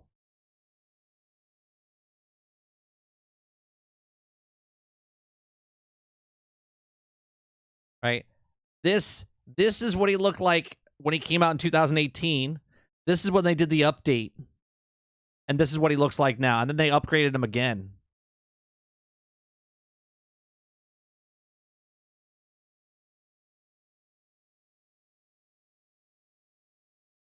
Right? This is what he looks like now. This is what he looked like before.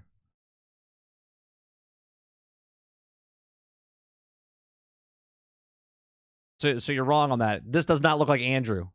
Or I'm sorry, Tom. This looks like Andrew Garfield, maybe.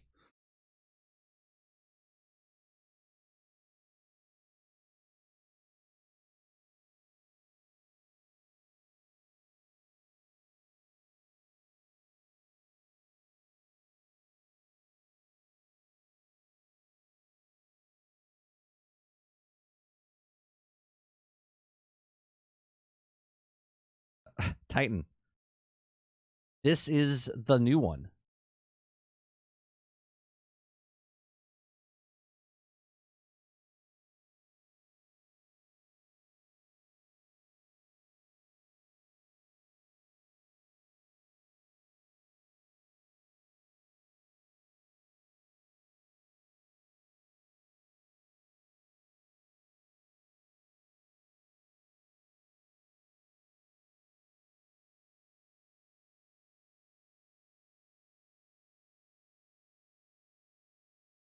Look, man. That's the PlayStation 4. That was the original. This is the new one. This is the update.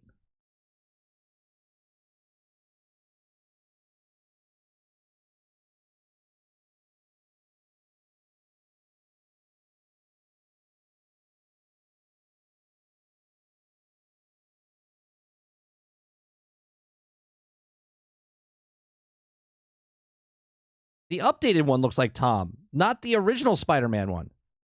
Are we on the same topic here? You're saying Peter Parker looking like Tom Holland. The new one does. The first one didn't look anything like him.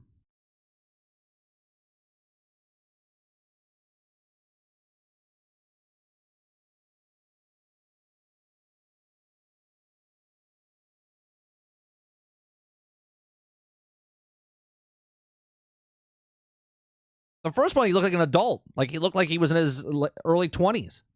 The new one looks like he's like 12.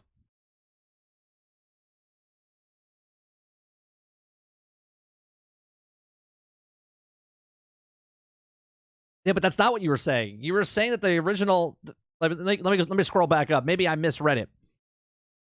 You said it's better for them to own the rights for the movies and the game. That way they can do better crossover skins and whatnot.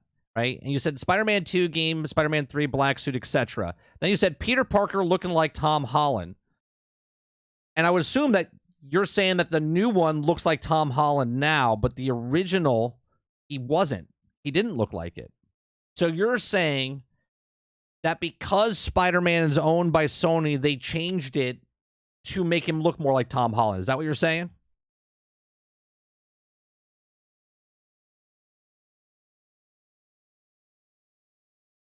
I agree with that, Travis. I think the update, and we talked about this years ago when they did it. I was like, I don't like it. I was like, he looks way too young. He looks way too young.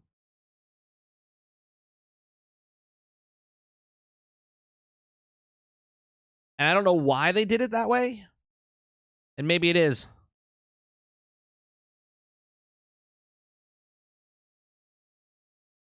Both beginning and new look like their movie counterparts.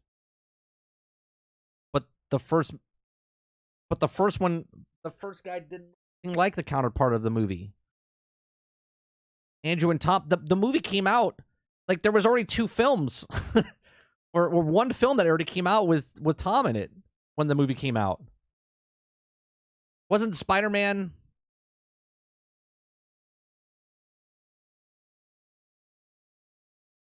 Was it Far From Home? Homecoming?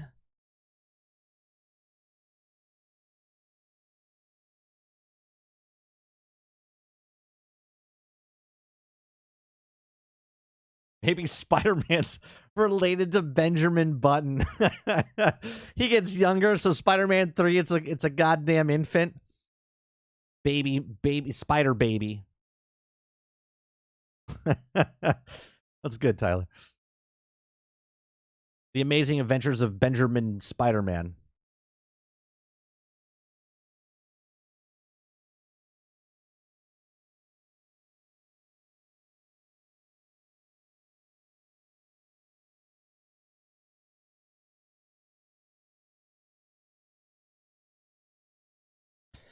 Is it me or is the new game, does Miles look older than Peter? It does. It looks a little weird, but I'm not gonna nitpick. I don't like the new. I never liked it when they first did it. I didn't like it.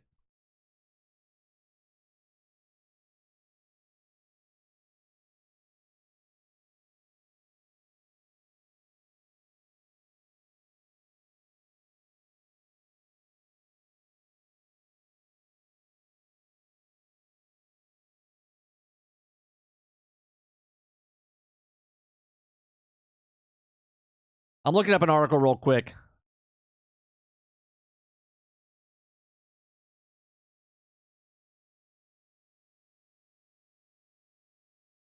Let's see.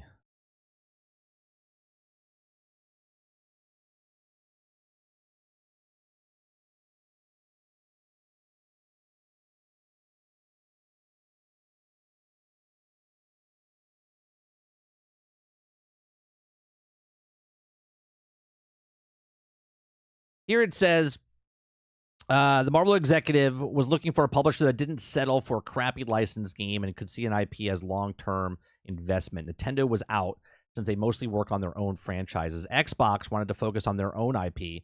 When Og approached PlayStation, he sold it to their VPs with, we could beat Arkham and have one of the game maybe multiple games that could drive adoption to your platform, and how you eventually ended up making $100 million game. They gave the project to a well-regarded independent studio named Insomniac Games. Insomniac had a long track record for technical excellence, and their previous games featured parkour-based gameplay. According to Insomniac CEO, the studio was most enthusiastic about Spider-Man and the developers related to Peter Parker undergo. So yeah, so you're correct as far as Marvel pitched it to Xbox, and Xbox. So it could have been a completely different game, because I thought Insomniac pitched it. I thought Marvel went to Insomniac first, but it looked like that Sony gave it to Insomniac, but Insomniac wasn't owned by PlayStation. They were just an independent. So once Marvel went to PlayStation, PlayStation then went to shop it around and then went to Insomniac.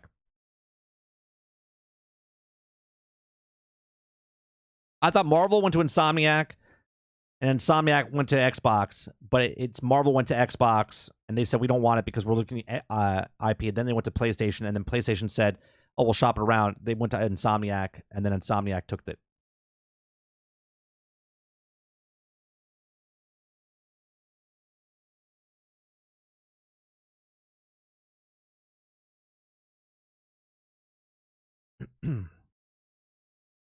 Have you heard that you or who do you think will play the voice of Tony, the new Iron Man game? I mean, I would like it to be Nolan that already played Iron Man. Because in my head canon, Travis, I want the same people that played the character, and they've already done it before, right? I want Iron Man to be Nolan North still.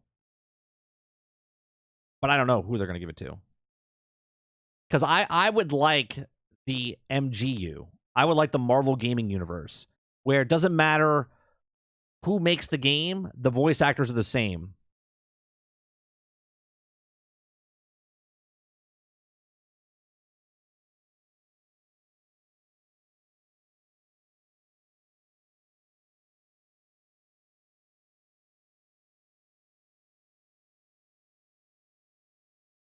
He also played Deadpool. Yeah. Yeah, because I don't care what the art style looks like. I just want, so for instance, like Black Panther's coming out, right? And then Black Panther and Captain America are in the game together. Now, obviously, if it's a different Black Panther, maybe it's his father going with Captain America, and then it's the younger Black Panther in his own adventure game, right? That's fine. But if let's just say it was a Captain America Black Panther game and it was like modern day, not old, and then the Black Panther game was a standalone game, I would have loved to see it being the same actor that played Black Panther and then Black Panther in the other game as well. Regardless of the art style. I don't care if it's like cartoony and then realistic, photorealism. I just want the characters to sound the same across the board. So then down the road, you're connecting them in your head. You know what I mean? Like, you're like, oh, that's Iron Man from this game. That's Spider-Man from Insomniac. That's Wolverine from Insomniac. That's Iron Man from EA. And then when they come and make a game, whatever that Avenger game is, it would be that Iron Man from EA. It would be that person from here. I know that's super hard because of licensing and different things. They don't want this voice actor to do this, but they did it. Like Nolan North did the voice of Iron Man in Marvel Future Revolution as well.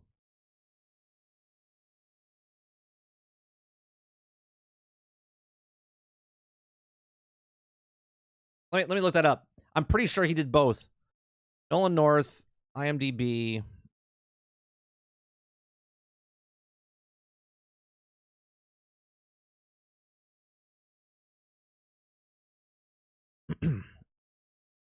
He played Deadpool in Midnight Suns.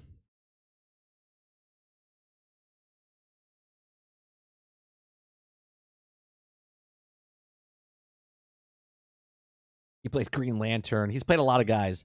Yeah, he did Marvel Future Revolution, Deadpool, Rocket Raccoon, Wade Wilson. I could have sworn he did Tony Stark's voice there too. I guess not.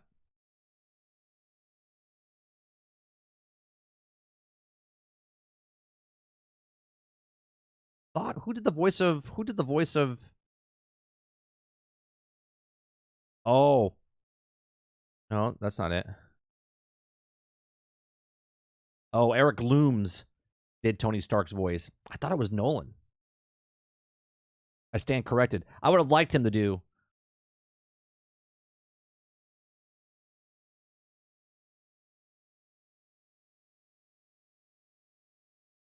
The reason I would like that, Travis, though, is that it's the minimalistic thing you could do, and go the long. It could have the biggest impact.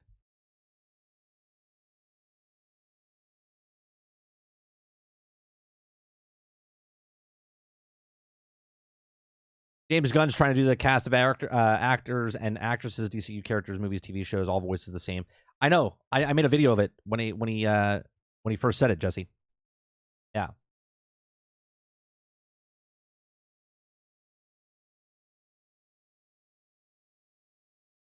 No. I was talking about Marvel Future Revolution, Travis. I know he did the voice for Marvel's Avengers.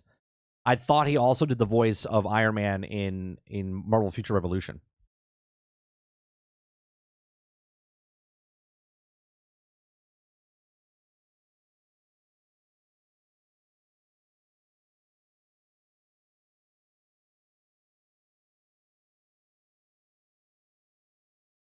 Oh, maybe we can get.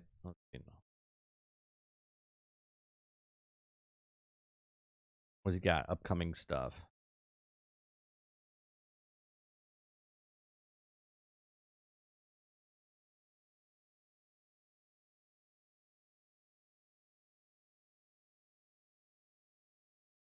Yeah, no.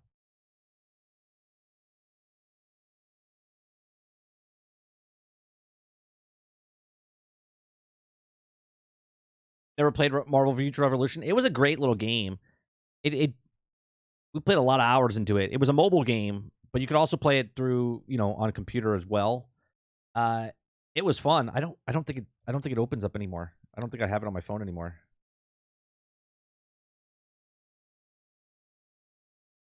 I don't think I have it on my phone anymore. No, gone. I deleted it. But it was a nice little game. It did a lot of things right, but what it did wrong was the monetization, and it was bad. I mean, you didn't have to. You could level up your entire group, but because there was PvP, you had to pay to win, basically. And that was the downfall of it. If they just did it where it was the single player, what that game did excellent was tie-ins to the movies and stuff that came out. So they would have an event. So like if Moon Knight, they threw Moon Knight into the game and you could have him as a companion. And then when the Eternals came out, you could do an Eternal event. And then when there was I forget what other event they had a Mephisto event. Like they had all these things happening while the shows were on air. If Loki came in, there was thing. They had so many boss fights. It was awesome. So there was like 30, 35 bosses that you would go up against. It was excellent. It was excellent. It's what I wanted Avengers to be without the microtransactions on either of them.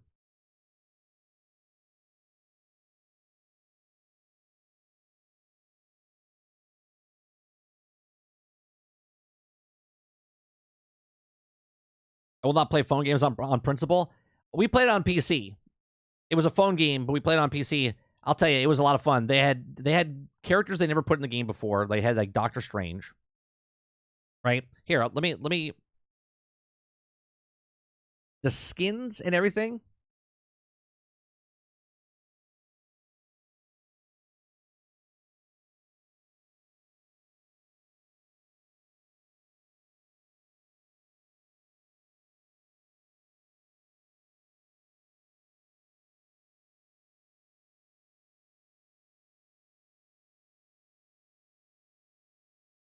Like this is the graphics on the phone.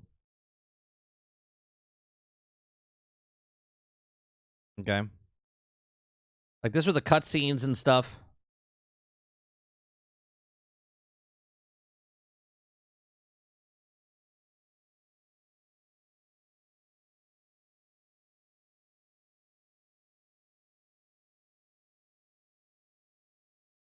Like this was a fun game.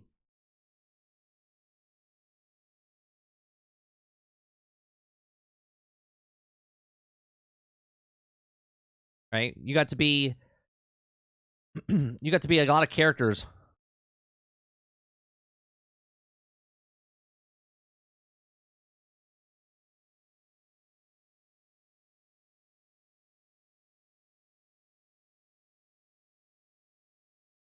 What Avengers should have been? Yeah, Titan. As far as going in the world and just open world and leveling up your characters and having as many characters as possible at launch, and then go up against 35 different bosses and constantly adding new stuff.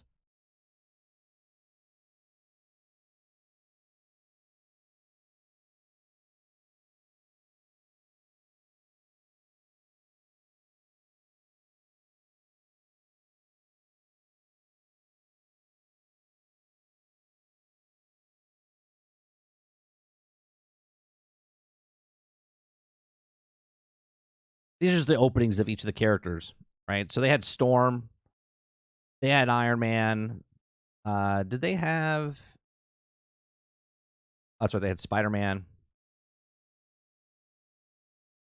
They had Captain Marvel.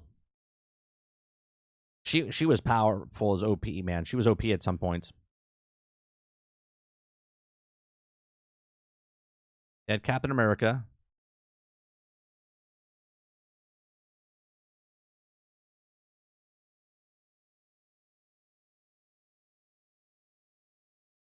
I love Doctor Strange. That's who I use most of the time.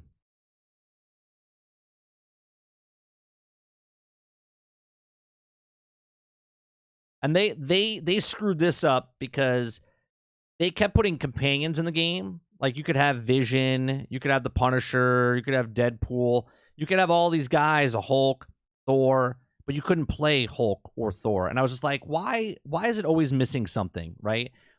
My biggest complaint for Marvel's Avengers and this game was that I want to play as many heroes as possible. Like, give me the list of, like, Ultimate Alliance in a Marvel game. Right? I want to be Hulk. I want to be, like, just level up, have the little stories. And every time, and this was perfect because of the way they did it, where if you were playing co-op with someone, you could be Hulk, I could be Hulk, everyone could be Hulk, because we're all from different, different timelines, different Earths.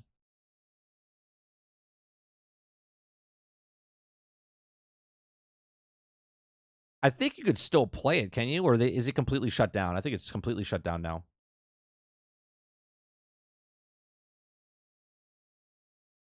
The game compared to Gotham Knights, a lot of people, when we first got Gotham Knights, yeah. Oh, Gotham Knights came out today on Game Pass for people that want to play that.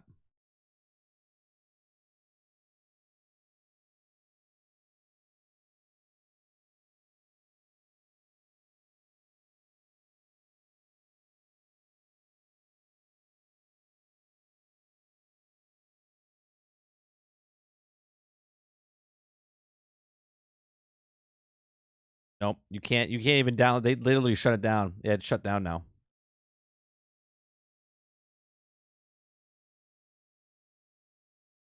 And that hurts, like, when you make a game like that and then you're just gone, right? And now it's delisted, right? Marvel's Avengers is delisted. You can't buy that game anymore. So if you own it, you own it. If you don't, you don't. I love Marvel's Avengers. That game fell short big time.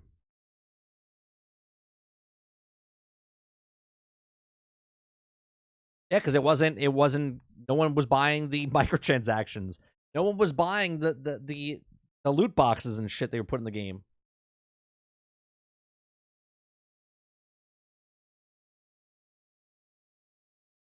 Tyler, I have 1, 2, and 3. I love them.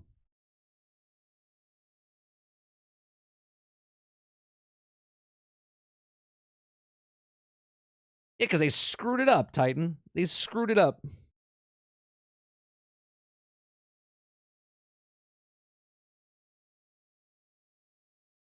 They freaking ruined Marvel's Avengers. The gameplay is great. The gameplay is great.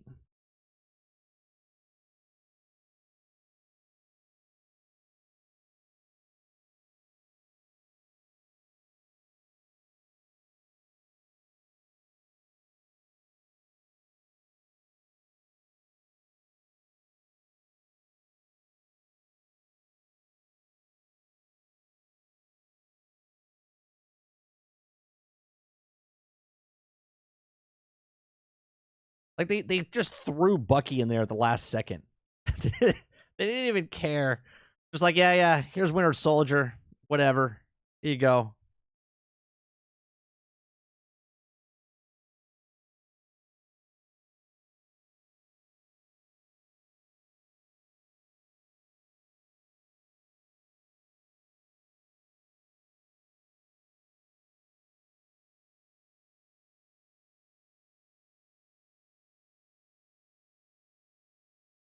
Like, it was fantastic to be Iron Man and stuff, man, and put all your gear and be super strong and be Hulk and do the boom, boom, boom, and then just do the clap and just destroy everything. It was fun. Yeah, way back when, Jesse. So Guardians is not getting a sequel. We gotta play Guardians. I own it. We gotta play it. I should probably, maybe I'll do that this holiday. I'll play it.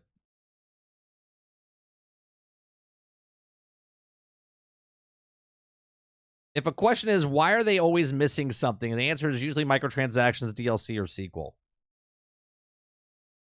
Yeah, it's always microtransactions. It's always something. And I'll be honest, because of Marvel's Avengers, it gave me doubt of what Suicide Squad was. Because of Marvel's Avengers, I have doubt in what Transformers Reactivate's going to be. Which supposedly we're supposed to hear something this week. Something this week we're supposed to hear.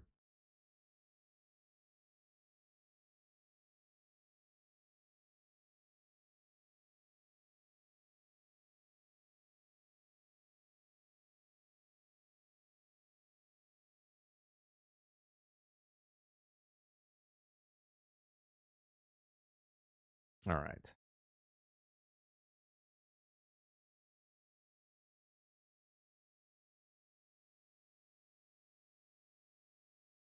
I spent $3.99 on the game and felt like it was a waste. Come on. Come on, Vandal. The story alone is worth.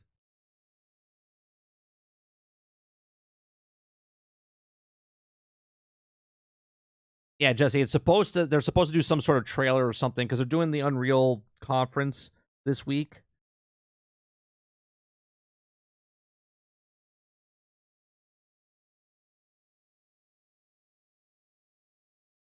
You get a 17 to 20 hour story off the base game, and then with the DLCs, you get 25 hours.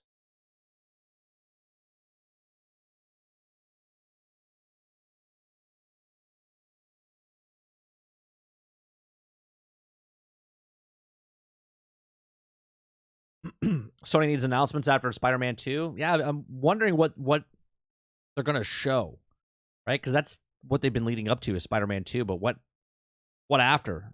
Helldivers now got what is February?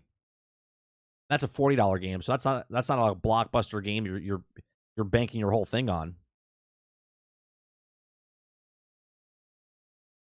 They got to have something.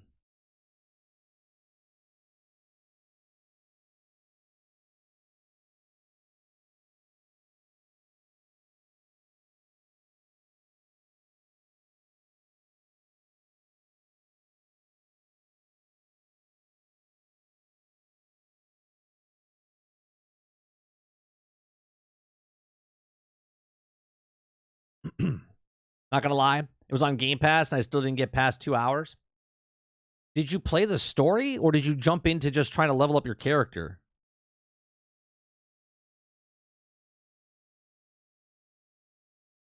Something was just off? Let me ask you a question, right? Do you think there's something off about it because of all the shit that you heard about it before you gave it a try?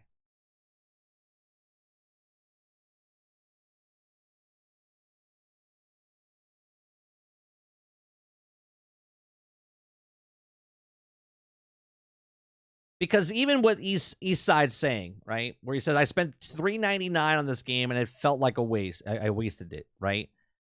That sounds like it's coming from he doesn't even know if he wanted to spend the $3.99 because of all the hate and stuff that happened ahead of time. He's like, it's $3.99, I'll give it a shot, and then still hated it, right? I feel like if you're going into something, you're like, I heard some bad things about this, you're not gonna like it. Do you know what I mean? And I'm not trying to defend it. I'm just saying when you have, like, for instance, I'm not playing Cyberpunk, right? I'm not playing Cyberpunk, and I know it's worth it, but because of what it did when it came out, okay, I'm like, nah, I'm good, right?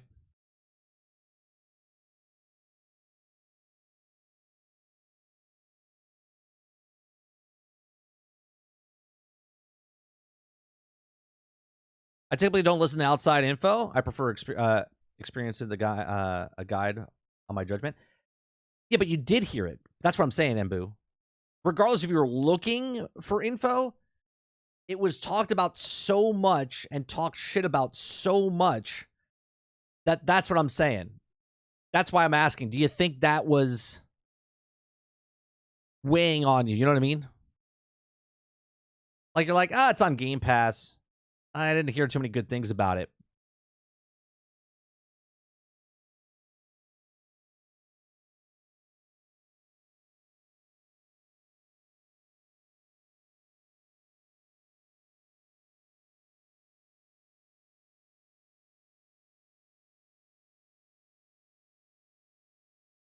like $3.99 and then go, it's a waste. I mean, there's definitely worth $3.99 of content there in just a video game format. I played some shitty ass games in my time, and I'll be like, $3.99.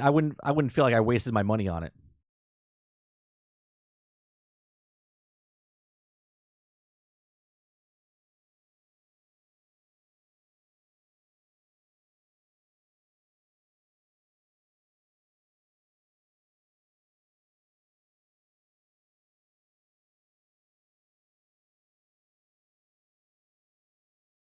Yeah, but you can't tell me if you played the game, like the story mode, or if you played and you just jumped into like going around leveling it up like it's a looter. And I think that's the difference, because you can just jump in the game and just start going around leveling up your character, or there's an actual story. Oh, there's an update for Division today, huh? Incursions are back.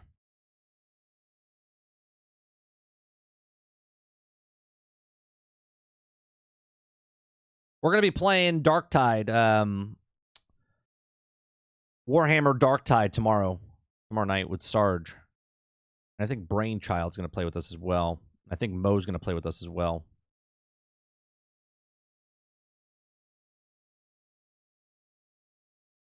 I don't know if we're playing. I don't think we're playing Division tonight.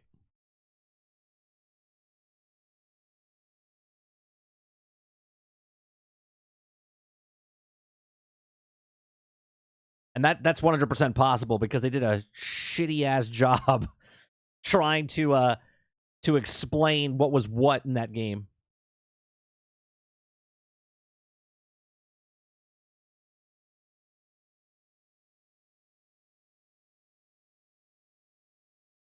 Yeah, it comes out tomorrow. I think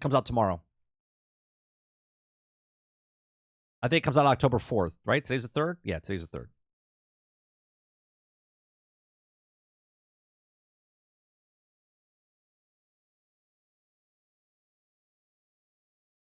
No, but Enbu, it was such a bad system. Like it truly didn't explain it. So that was one of the biggest things they were people were upset about. They didn't understand, because the developers didn't even make it clear when they did it. Well, we're trying it out, Jesse. He probably won't play that much of it.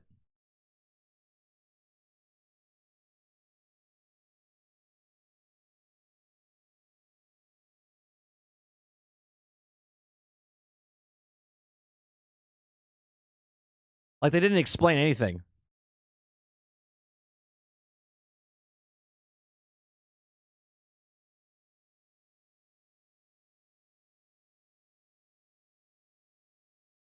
All right. What is this? NVIDIA might be forgotten the GTX 1060. And add that to the story for tomorrow. Man, Spider-Man does look so good. Him swinging through the city.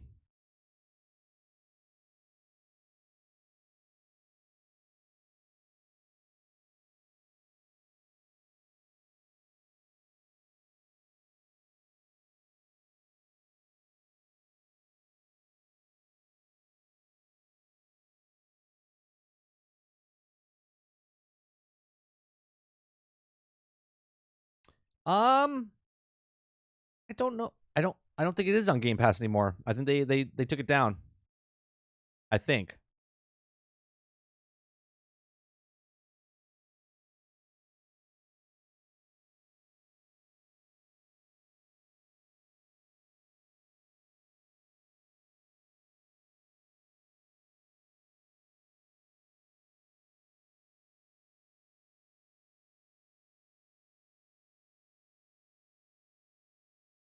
Yeah, I don't know if it's still on there.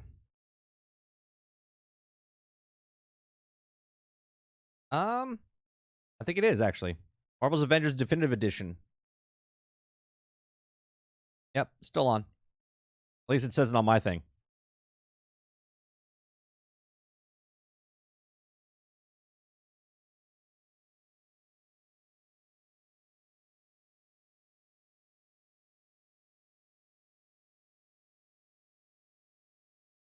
All right. We are done for today. We'll be back tonight for gameplay. We'll probably play some Starfield again tonight. Other than that, we'll be back tomorrow morning if you want to go over the news. And then we'll be back on Thursday morning and Thursday evening with the podcast GXG. Join me in Sarge for Generation X Gaming, the weekly podcast that goes over a few of the top stories in the past week, and we rant along the way. We'll be back tonight, like I said, 8 p.m. Eastern on a Tuesday edition. We'll probably play more of Captain's Log with the adventures of Jack Burton inside of Starfield. Tomorrow evening, we'll be playing Warhammer Dark Tide. It's on Game Pass. We're playing with Sarge, Brain, and then I think Mo, but I don't know if he can make it. Someone else might jump in, but we're gonna try to get a group together and play some Dark Tide tomorrow evening. So appreciate it very much. You guys have a great rest of your day. I'll see you guys on the next one. Peace.